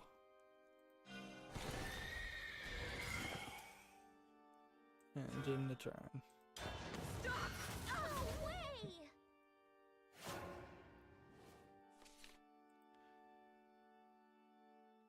Here we have a game on Steam called Space Banditos, The world Which- cycles on. doesn't look like enough of a game. Player versus player, $11.99, online only. I haven't even been really looking at that. Here we have a game called Equestrian Training, which seems to be mostly text questions and then some mini games as far as riding horses. Which $16.99 is fairly expensive, but there might actually be something to this idea of teaching kids how to actually learn how to ride horses before putting on a horse to be immediately bucked off a horse if they're not trained on how to actually ride them, which would be my fear, certainly. There is not a soul without sin. Today we'll lift some heavy scriptures. Can't evolve this. Let us conclude. Punish the wicked. Spare the innocent. And then we'll do this. A fair a day keeps the doctor away. Harder, faster, holier. And we can't evolve that for free. We'll just do this anyways, I guess. Still can't evolve it for free. No! And that concludes today's sermon. Let's see, next we have a game on Steam called Tank Box, which looks just like a Tanks clone in 3D, which, in all fairness, Tanks improved in 3D is probably a good step in the right direction, but not $9.99 worth it. I still feel like the arcade game Tanks is not much of a game. Here we have one, Retro Classics Joe and Max Returns from Dead East. Seems like we're going to see more and more of these old NES style games showing up that has some relevancy, so I'm going to put it on the following list. $4.69, English only. Let us conclude. Put your legs We up also to each have prayer. Retro Classics Night Slashers. which You're in good hands. again is from Ziggurat. This is probably less relevant to a game at $4.68, but I'll put it on the follow list. And then we have Retro Classics Wizard Fire, which again probably less relevant. Again, $4.68 English only. Probably be nice if these games were rebundled and made a little bit cheaper because of that. And that concludes today's sermon. Okay. Go ahead and play that. I envy you. Here we have Retro Classics Breakthrough, and at this point I think I'm going to put my foot down and say just no. Like, this game in particular does not look interesting. $4.68. And I'll probably end up taking off those other games from the fall list too, because they're just not relevant enough. We're getting all these ranked victories, which would be nice if it got us up from C0 to B1, I guess, or B3, or however this goes, or C1. I'm not sure how the order goes at all. Be nice if we went up a rank, though. Here we have a game called Infected City, which looks like it's just a low effort zombie asset flip game. Time for me to prove myself. The zombies don't look too terrible. 59 cents English only. I guess that does introduce an interesting question. Do you want your zombies as corpses to look like they could actually walk around, or would it be more grotesque and horrific if you literally just saw their spine in the middle of their body as if they were being held up by some kind of puppet strings or magic force? Normally zombies' bodies look like they are mostly intact. Let's see. Next here we have a game called Adam the Storyteller, which seems to be some kind of puzzle game. There might be something to this. Probably not, but there might be. $1.59 English, allegedly full audio. We'll put it on the follow list. Here we have Haru to Shura, which is tagged as a 2D pixel graphics game. It, I think, almost as best described as a visual novel, but I'm not sure that this isn't more just a linear story experience. $4.49 English and Japanese. Definitely one of those games that needs reviews to tell me whether it's good or not.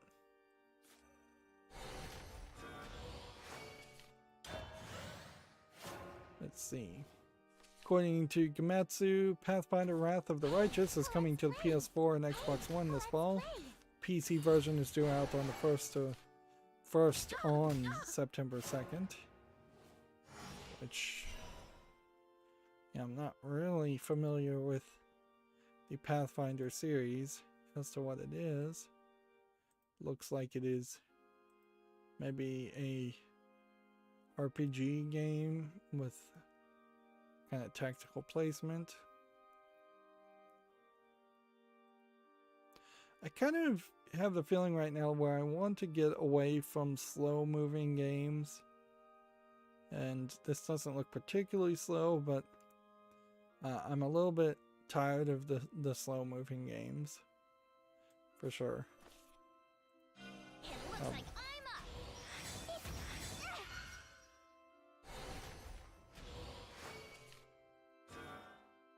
I'm up.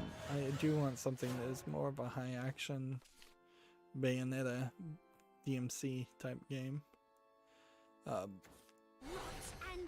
Here we have a Gametsu article. Grime has added a Stadia version and launches August 2nd. I don't recognize this game Grime though. Yeah, I don't think I've seen this at all. This looks very weird. Creatures.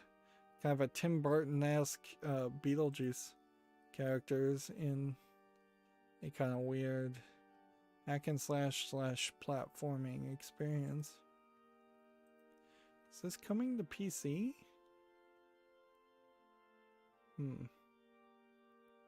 It will also be on Steam, Good Old Games, and Epic Games Store on August 2nd. Yeah.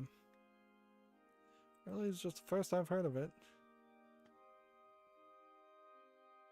Let's see.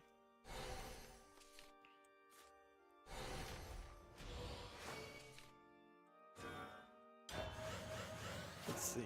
Gamatsu has Scars Above, 9 minutes of pre-alpha gameplay for apparently it's coming out to the PC, PS4, and 5, and Xbox One and Series.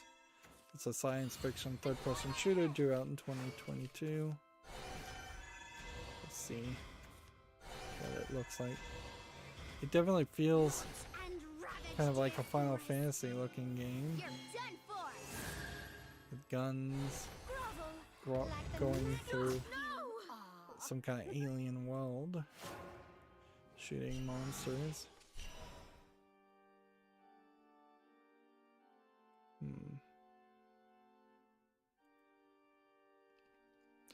Yeah, this doesn't look terrible. I'd kind of want more of a visual polish on this outfit. It's a little too dark and doesn't stand out on the screen, and this big yellow bag is just kind of too big for its own good. Turn that into a smaller pouch if I was to decide that. Smiles are the best medicine.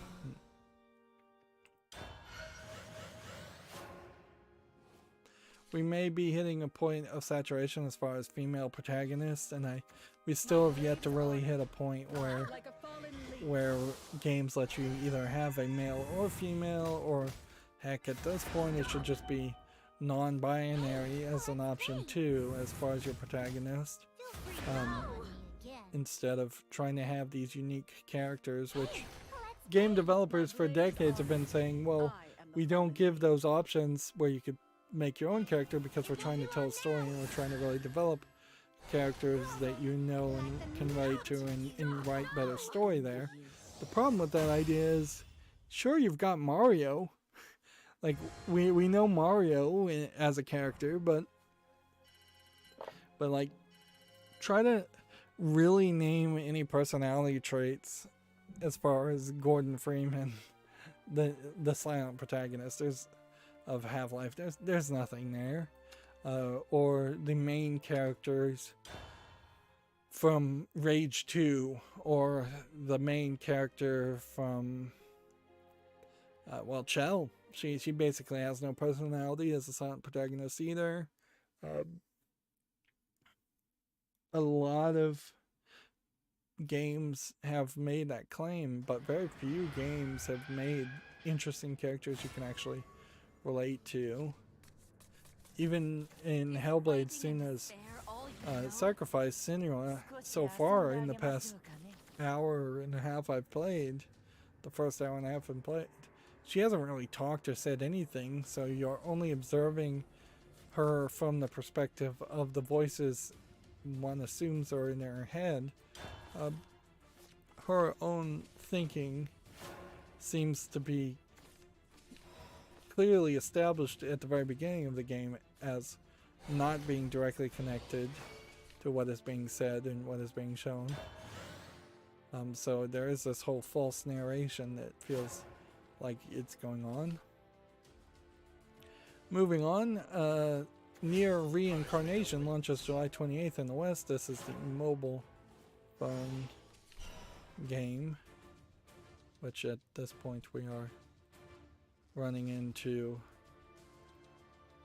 a plethora of Nier games, with this cell phone Nier game, the re-release of the original Nier game in Nier Automata.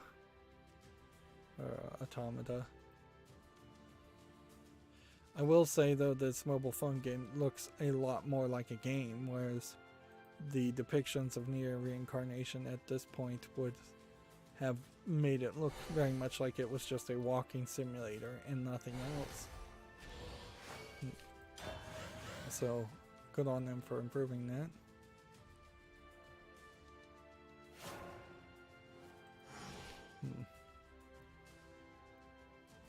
We probably already knew this, but the Super Smash Bros. Ultimate DLC character Kazuya Mishima launches June 29th. The pro wrestler has lost his Call of Duty copyright lawsuit against Activision. This was Booker T. Was claiming that they basically traced him and used his likeness in which Call of Duty it was, called Prophet in the Black Ops series. He was claiming it was based on his persona of G.I. Bro. And it probably was. The problem there, well, here they say it like this. One cannot obtain a copyright in an attitude, said the company. Plaintiff does not own the idea of an angry man with a scowling look. Plaintiff's claim to copyright over facial expression and attitude is not permissible and should be rejected. The problem here too is that even if they had directly traced his face, we have established precedent now that as long as they don't call it G.I. Bro, as long as they don't call it Booker T, as long as they didn't call it his real name, which I assume is not Booker T, he doesn't have a copyright on it. Like, it has to be a clear and obvious copy for it to hold any weight. I must have faith. No!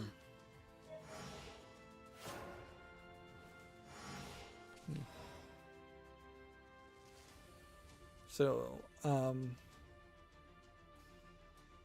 yeah, this is good for any small-time content creator of any kind, because what this establishes is less of a minefield. It's still definitely a minefield, but less of a minefield for people to claim that your original creation actually copied something you had never seen before in the first place, which it's kind of ridiculous that people can claim you broke their copyright when you never even saw their content in the first place, but that is part of the minefield, certainly. And it is not particularly good for celebrities to be able to protect themselves from being parodied or criticized using copyright, which that is probably the claim there more than anything. Should you be guilty of? Moving on, Microsoft now has controllers for smartphones, which it's a little strange they didn't do this quicker. So they have Xbox mobile accessories for iOS direct devices. Here it has a similar layout, not quite exactly the same layout as an Xbox One controller, because this is lower and this D-pad is more rounded on the edges, so it's going to feel different. It looks like it's probably got either one set of bump triggers instead of a right and left trigger and a right and left bump. It's putting more buttons down at the bottom instead of in the middle where it can't be, and this is definitely integrating into more of an idea of Xbox Game Pass. If it's using the iOS devices, then this is probably a Lightning port. That would be my guess. It's kind of funny because right now Microsoft is supporting Epic in their lawsuit against Apple, and yet they're coming out with a product for Apple phones, and there is definitely this possibility that Apple will just remove support for these controllers and blacklist them and get sued because of that. This definitely feels like a Tremble before my mighty roar, evildoer! controller idea that, well, this previous controller that was being shown, that one's different.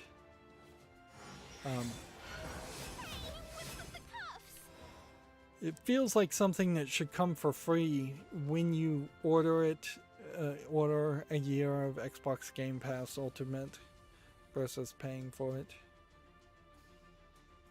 See, this feels like this one is being made by Microsoft, but then you scroll down in this article and then you have the Razer Kishi Universal Gaming Controller for iOS, which I would argue this layout seems to feel a little bit more small than this, but actually this might have better grip, and I think you probably would want a decent amount of grip.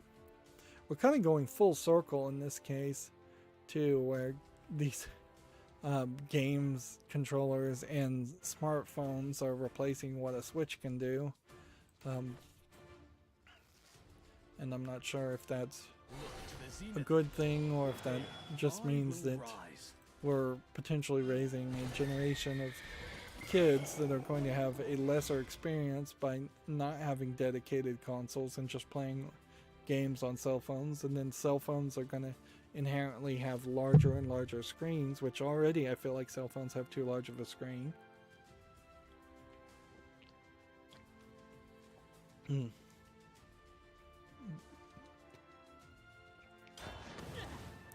But yeah, that does seem like the way it's going.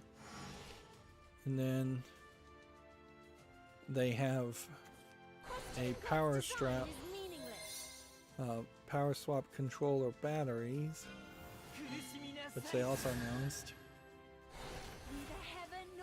And then the rest of this page is just straight up advertisements. Is this an infinity flow full of advertisements, or is it just a massive amount of advertisements? Really, it's just a massive amount of advertisements. Also, cloud gaming beta on Xbox.com is now running on Xbox Series X, and they've expanded PC and Apple device availability. So they're making some announcements. Very questionable why you put this out basically a week after E3. Why not either put out these advertisements during E3 or wait a month? Like, it seems weird. There is not a soul without sin. You're done for. Punish the wicked. Spare the innocent. You are forgiven. Let judgment fall. That How could you not understand? and that.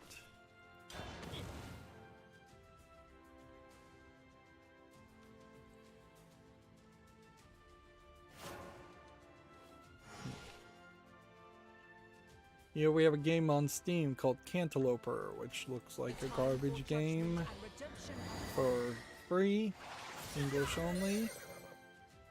Here we have one called Skyward Descent, which looks like nothing, for $2.99, English only. Here we have a game called Artemisia, which is mostly negative, so I can't even put that on the follow list. Which is a shame because this looks really nice, but I wonder if it just is stationary images or just does not play well. Calling it a massive multiplayer, English only, for $16.99. That seems crazy too. Here we have a game, Rise of Humanity Prologue, which is a demo, so I think I'll just skip demos. Here we have one called Eternal War, which, let's look at the full breadth of the screenshots just to see that it's nothing. Early access, $10.79, English only. Here we have Unreal Golf, which looks like garbage. There's a mobile game that was somewhat like this. 59 cents isn't terrible, English only. It's a tough decision, but I'm going to put this on the follow list just to get some feedback, but almost certainly I am going to remove it later.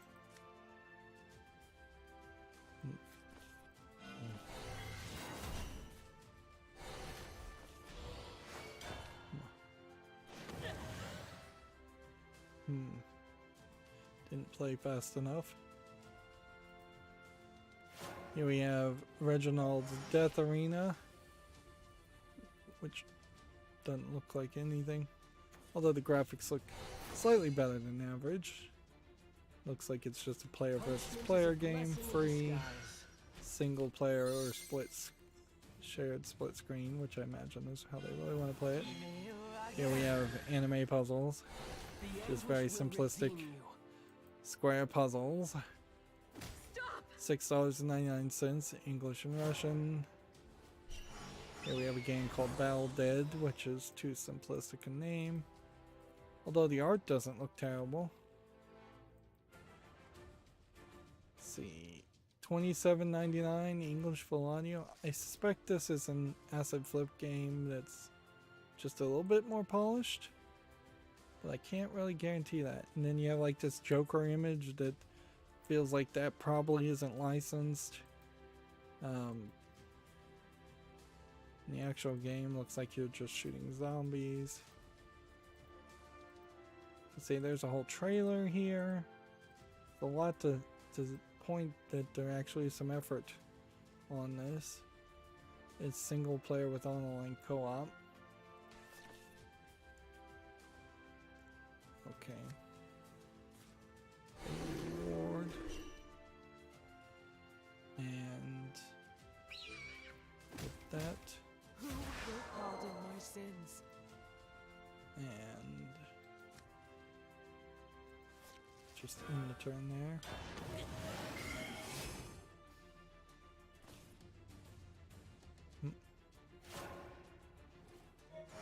Next we have a game on Steam called Tanks to Crusades, which looks like nothing. Free, English only.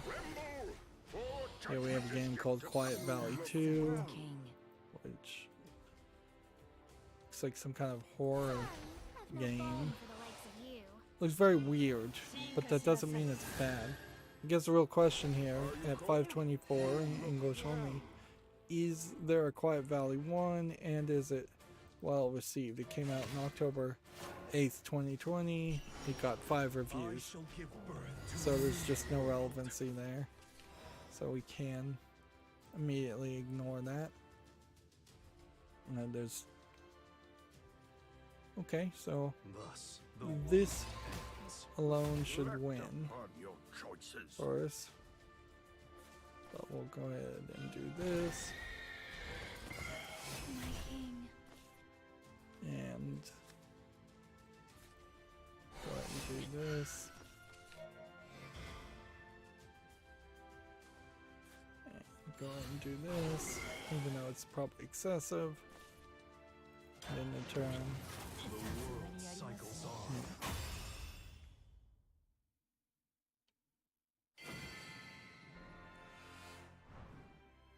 At the very least, we're grinding upwards towards a better level. I seriously doubt I'll get all the characters up to, I think what is the max is 250 before the second dinner Marvel card game comes out. But maybe, it just depends how long it takes and how much I play of Shadowverse. Next, we have Scarlet Nexus on Steam. I did not realize Scarlet Nexus was so close to its release date. You see that it is mostly positive at 76%, $59.99, but the deluxe edition really brings it up to $80. Third-party EULA, English full audio. Is there Japanese full audio? Yes, there is. I think what should we do here is you just put this on the wish list. It already has more than 30 reviews. It's already mostly positive. It doesn't immediately strike me as something incredibly terrible that I don't want to play. It does look like it is probably just a JRPG, and it might have a argument being a JRPG that is not part of a longer running series, that it's a decent game to start my journey whenever I do start my journey down the path of playing JRPG games.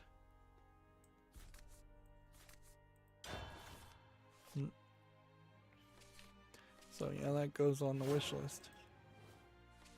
Next we have a game that's all in Asian characters. It's some kind of visual novel that probably does not support English. $15.99 Japanese only. Next we have Fate of Windshift, which is tagged as a JRPG. It looks like a mobile phone port of a JRPG game, but I think we're gonna have to see more of those happening on Steam as the years go by. Early access $7.99 English and Japanese. I'll put it on the follow list. I don't think I can just immediately say no to all mobile ports of JRPG games in particular, because JRPG games tend to be super long even in cell phone form, so there actually might be an experience there worth experiencing. Although honestly I'd like to be able to cheat through the grindiness of a lot of JRPGs so that it becomes a much quicker experience. Take it from a 200-hour experience down to a 20-hour experience or 60-hour experience. Everything.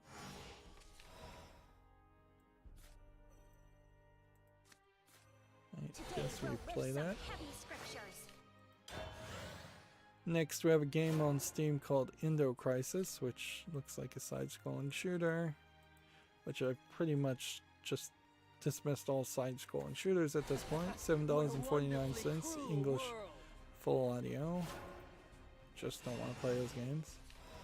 Here we have a horror action adventure called Last Message with what looks like low polygon characters. That doesn't really seem to match a horror game with low polygonal characters.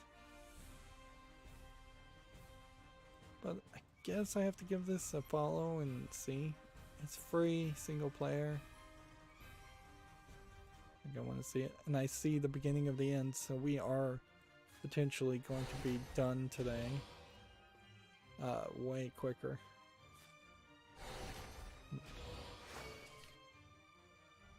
Back straight, eyes forward. Let's just do this. A fair a day keeps the doctor away.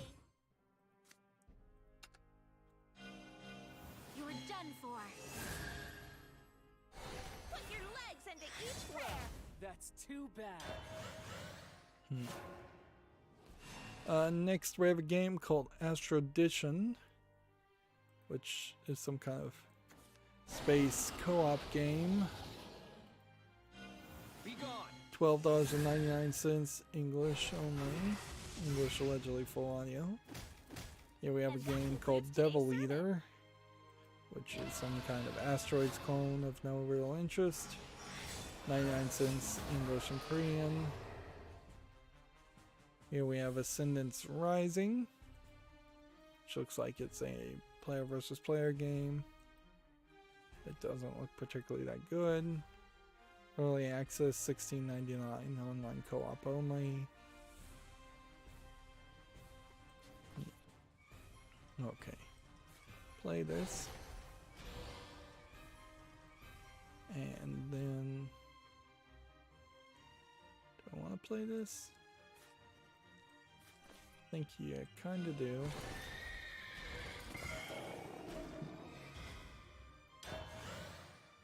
Let's see. We have Zombie Apocalypse 2021, which seems to be just shooting zombies, kind of tower defense game. Witness the fury of my This might not be a terrible game though. $1.79. got your back. Follow. We'll put it on the follow list. English only. No! One of the things about Left 4 Dead that really made it super boring when you were doing the developer commentary is just, even on easy difficulty in the developer commentary with the AI director's feature disabled, you just could not get killed even if you tried. I spent like 20 minutes and finally had to just jump off a ledge about 8 times to kill myself. And it's just incredibly boring if they don't have the special infected ever spawning like they do in the developer commentary. And frankly, Left 4 Dead 2, even though it is a major improvement over Left 4 Dead 1, is still a fairly boring game. It just doesn't have enough going for it. And maybe that's because it's 12 years old, but standards certainly have been raised. Here we have a game on Steam called Party Host 85, which looks like garbage. $4.49. Here we have a game called HMMM Sim Metro, which that's a weird name. Probably stands for something, but I don't recognize it. Early access 1999, English, Korean, and Japanese. It's in Seoul, Subway in Seoul, like Korea, so the HMMM Sim may make more sense because of that.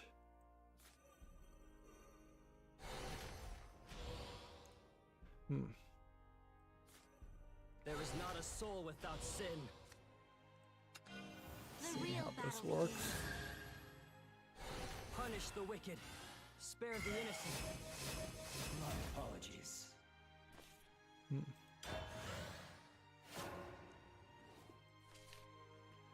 Here we have a game called Athletics 3 Summer Sports, which, yeah, the animation is just not good enough on these for this to be something I'd want to play. $3.99 English with online PvP. Yeah, I'm a little surprised we don't see more annualized summer sports games, but they turn out to all be terrible.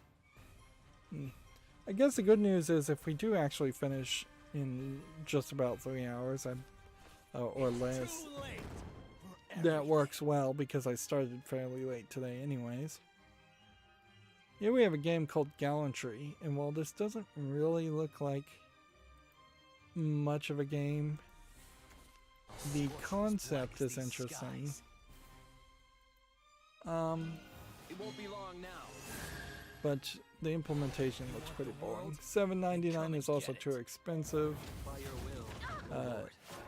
English full audio. Get it? I'm done. Okay, we want this.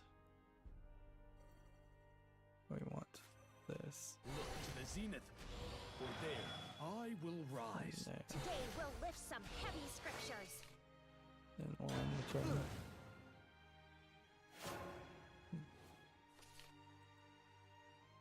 Here we have a game called Fire and Dungeon, which looks like nothing. 99 cents, English and Russian. Here we have Shopping Mahjong Connect, which looks like nothing. Connecting to for Mahjong Solitaire, basically. 51 cents, English only. Here we have Deflection Laser Chess, which I feel like we've seen this already. Yeah, this is coming soon. Really need to not have things that are coming soon on the fall list still. Here we have a game called Sentence VR, which seems to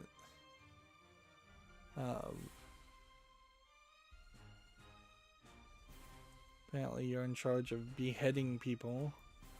VR. The art in the visuals here, this color palette looks awful. VR's $5.59. What languages? English, allegedly full audio. Yeah, I get the idea there of doing a very dirty job, as it were. And why a VR experience of that might be an interesting artistic story to tell, but it kind of visually needs to look good. Here we have a game called Money Falls Coin Push Simulator, and the thing here is I kind of want a game like this, but is this going to be VR only? I pray say that you will be $10.79 is very expensive. Third-party UI, English only. I'm gonna put this on the follow list, but kind of would like to see something without a third-party EULA, something about half the price. Coin pushing games aren't actually that fun. I don't think more than 1% of gamers in the entire world would even want to really play them for more than 5 minutes in a virtual environment. I don't think most people would want to play them in even the real world environment if they weren't just bored and had nothing better to do. They're the kind of things you'd put in a laundromat because you would have nothing better to do than sit around waiting for your laundry to dry. Here we have a game called To Kill a King, which looks like just an RPG game.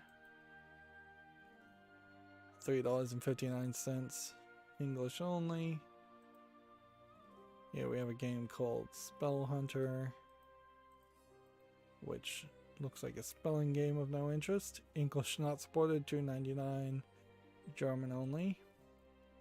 Here we have a game called Super Squad, which looks like it's a player versus player Overwatch clone with bad graphics for that style of game. Free to play with online PvP only, in-app purchases, and English only.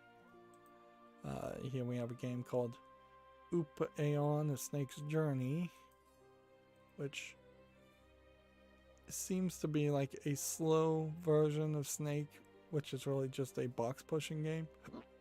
At that point, a box sliding game, not a box pushing game.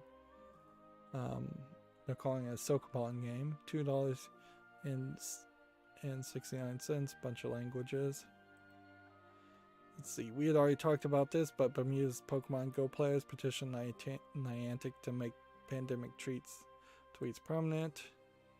Here we have a game called Rumble Runners. I'm just trying to burn through all of this at this point. Yeah, that doesn't look like anything. $4.79, English only.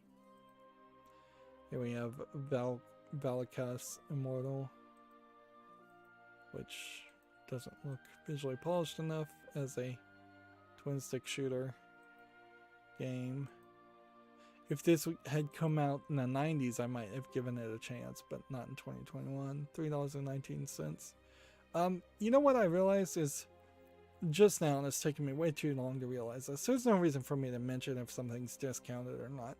Whenever I say the price, it is the price that it is of that second, whether it's on sale or not, because the prices could change at any point. So prices subject to change should just be the general way of moving forward, to just assume that. This game, Bro Falls Ultimate Showdown, looks like it's a Wipeout clone style game. Early access, free to play with in-app purchases, English and Hungarian. Here we have a game called Roguely, which I don't think the graphics are good enough for this game. Fantasy themed top-down twin stick shooter. $5.99, English only.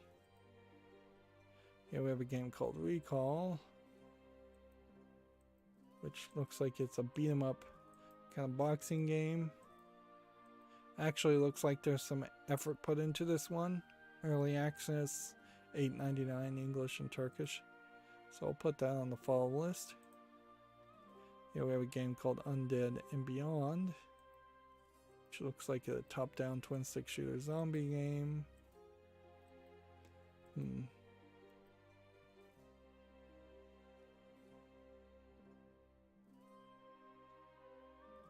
So it seems like what you're doing is trying to use the zombies to your advantage to escape, or you're raising the zombies to kill other people. It's not so much a top-down twin stick shooter game. So a slightly different experience, but enough that I'll put it on the follow list to see how people like it. Here we have a game called The Fate of a Bully, which Looks like it's not much of anything as far as a game. 75 cents, English and Russian. Looks like a Russian low effort game. Here we have a Hidden Expedition, a King's Line Collector's Edition from Big Fish Games. Another hidden object game. $12.59. They're back up to $12 costs.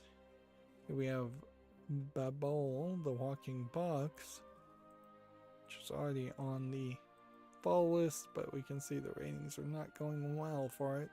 $5.24, bunch of languages. Here we have a game called Crazy Foods. Food shooting other foods. It's probably a joke troll game, but there might be something funny about that. 1039, bunch of languages. I'll give it a follow. I think we probably had already covered this Gamma Sutra article, Academia and the Black Experience in Games, with Professor Lindsay Grace. Check that out if you're interested. Here we have a game called Farty Bird, which is just Flappy Bird with farts. A joke game, obviously coming soon, English only. Xbox Game Studio is hiring a rendering engineer for Twycross United Kingdom. We probably talked about this.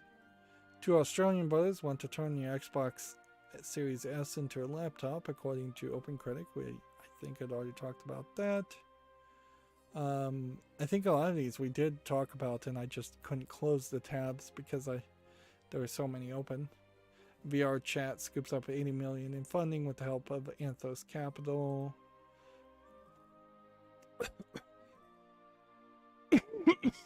Excuse me, my voice is running dry.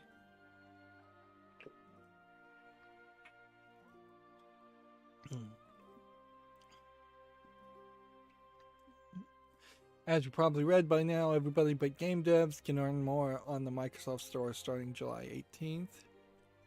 Which tab am I on? That one? Yeah, we have a game called Loop Index, which doesn't look like much of a game. Loop Mechanics.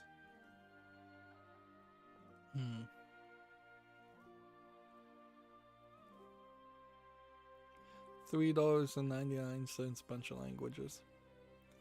Yeah, I'll give it a follow. We'll see if people like it. Here we have a game called Ashes of Legends, which seems to be a tower defense and real-time strategy game. I don't think looks amazingly good, though. It seems like it's kind of all over the place with different kinds of gameplay mechanics. $14.99 VR too. That doesn't really make a lot of sense. Here we have Surface Lost Tales Collector's Edition from Big Fish Games. Another hidden object game. They all look exactly the same. This one is $5.99 though, so it's considerably cheaper. King of Fighters Vanessa trailer and screenshots. I already looked at that. Let's see. YouTube just permanently banned, I believe, Right Wing Watch, which was I think, pro-censorship organization going against right-wing YouTube channels and such. So, yeah. This is the problem with censorship in general, is that if you embrace it for one side, it will eventually have to be embraced for the other side, and YouTube as a corporation is going to be more than happy to ban just everybody and anybody on every side of every issue to avoid controversy and just make money.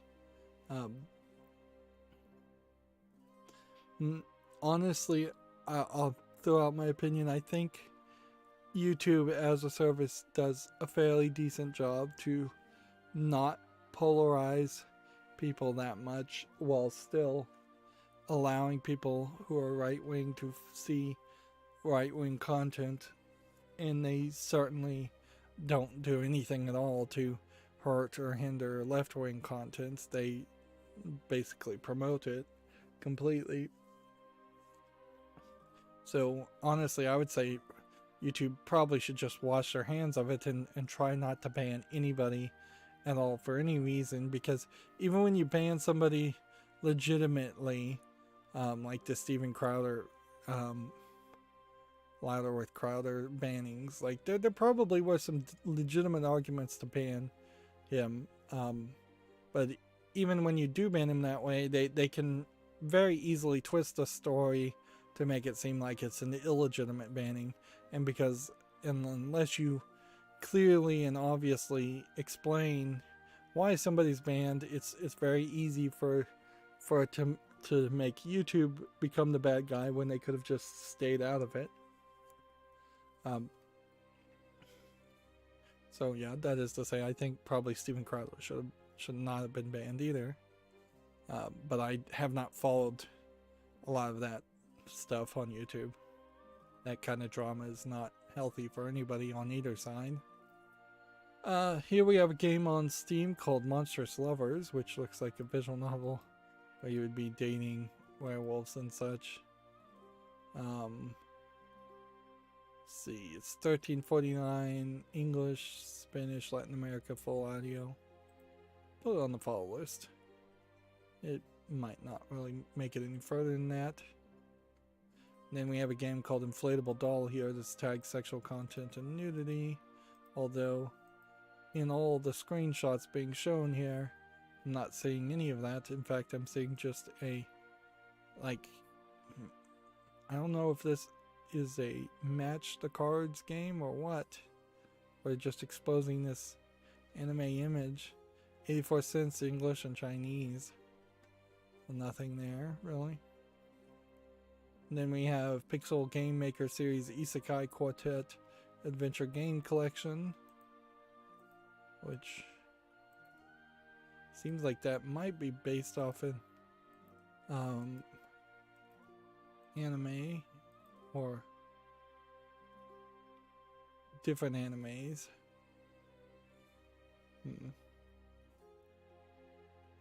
$14.99 Japanese only. I'll put it on the follow list. See, this character is from one isekai anime, but I'm not sure if this character and this character are from the same isekai. I don't think they are.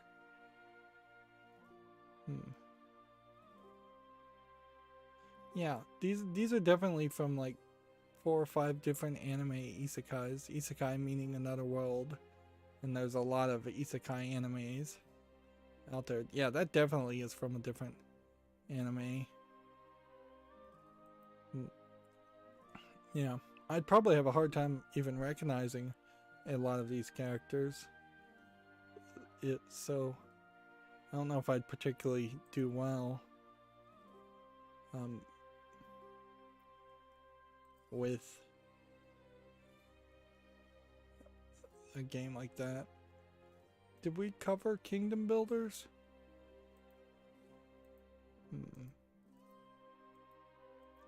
Yeah, I think I was going to put this on the follow list. I don't know if I really want to put it on the follow list though. I think we can say no to it.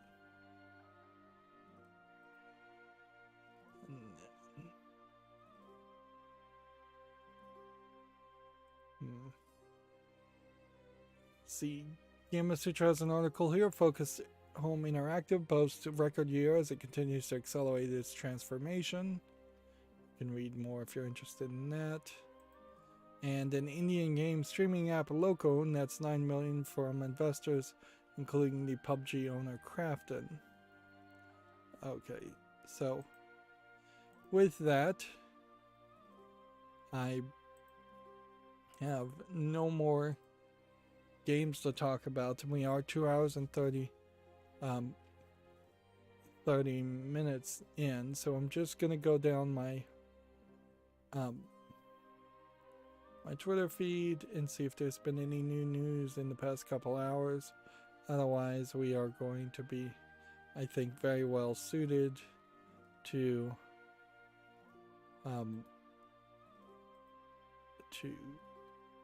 ending this stream,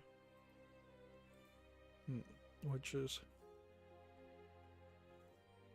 Great. The dog that they facial scanned or modeled dog meat after in Fallout 4 was named River. He died. He was like 14 years old. This happens to dogs. I don't think that particularly is big news or even notable news. It's the kind of thing you could kind of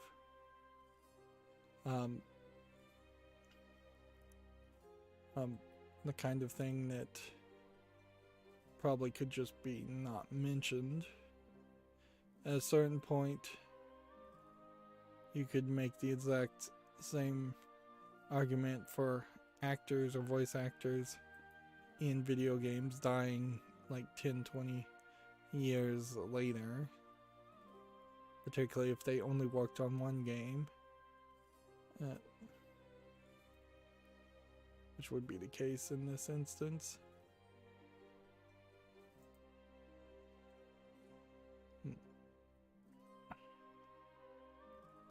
Let's see, I'm just going down my Twitter feeds and I will be done fairly quickly here.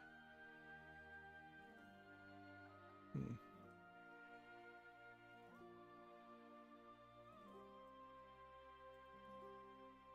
see.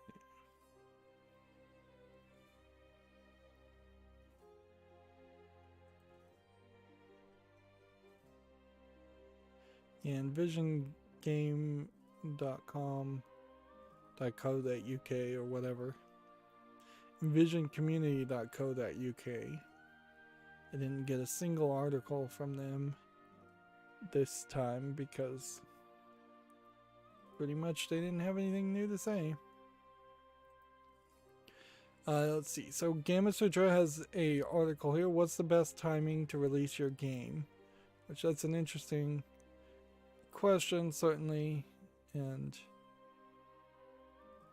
I'm not sure they're going to tell you a good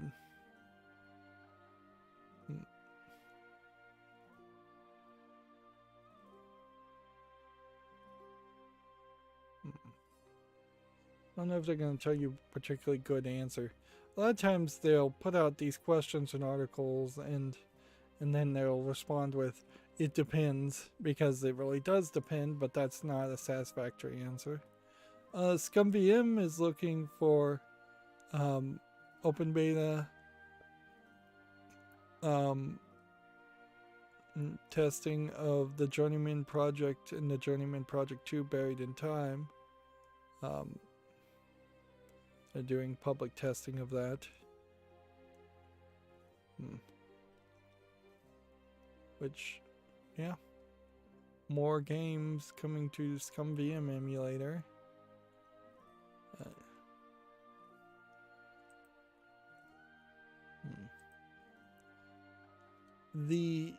I had heard a little bit about this, but I'm not going to pay a lot of attention to this.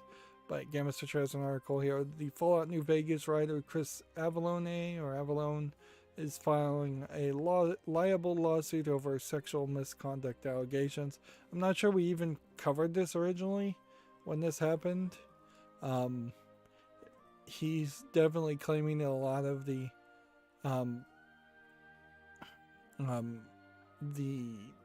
mainstream video game media people have wrote articles that were just completely awful, did not do their research, didn't do anything. This is definitely a hashtag Me Too thing. It does sound to me like there are definitely some claims that were easily disproven. For instance, one instance of someone claiming to be assaulted by him when he wasn't even on the same continent at the alleged time of the incident. The United States does have this, some states in the United States, I think it's per state, have these strategic lawsuit against public participation, dismissals. This is what the Vic Mignogna case was dismissed and then sent to appeals on, which Vic Mignogna's case even though it's been going on for probably 2 years now, it's still going on. So this is not really the beginning of the end of anything, but the beginning of a long legal battle one way or the other. But yeah, these kind of stories in particular, I don't think even really serve to improve the video game industry as far as making better games, because he was just like dismissed from the video game company that he was working with without them allegedly doing any research at all, and so the company didn't protect him. This wasn't allegations, as far as I can tell, of a industry-wide problem or a problem inside even the companies he was working with. These are allegations that he got drunk and kissed someone at a convention, someone that doesn't even work in the video game industry. So like, calling out one person who may be a bad person gets rid of that one person, but it doesn't address any bigger issue or make any bigger story. If Chris Avellone worked for a bank, the New York Times would not be writing articles about him in their banking section, certainly, and probably would not be writing articles about it. Remember, the Associated Press too has now chosen to not even name people who have been accused of crimes by the actual criminal political method until they're convicted, because of the long-term effects that an accusation can follow someone for the rest of their life in this new digital world. So if video game journalists were actual journalists and good at their job, they should follow that suit, and they should have never mentioned Chris Avellone in the first place. If there was any story to be mentioned at all, which it probably wasn't, the story should have never been propagated at all, more than likely. But if there was a story to be propagated, it should have been a notable video game writer, which I think he's a writer, has been accused, and that should be it. And I don't know if that's even in the public interest to write an article like that. Most mainstream video game journalists don't ever even consider the public interest at all. It is completely something they just don't care about, which is another problem, certainly. So we might have to talk about this lawsuit a little bit more. But yeah. Well, ideally, I don't think it's a lawsuit really worth talking about. So at that, it's been 2 hours and 38 minutes, and this is a good point to stop. As always, I ask you to like, share, subscribe, comment, and watch every second of my videos. If you want a friend or follow me on any social media sites, there's a whole bunch of links down below. And if you want to support me further, there's a link to Patreon, or you can friend me on Steam and get me a game off my wishlist. Thank you for watching. Have a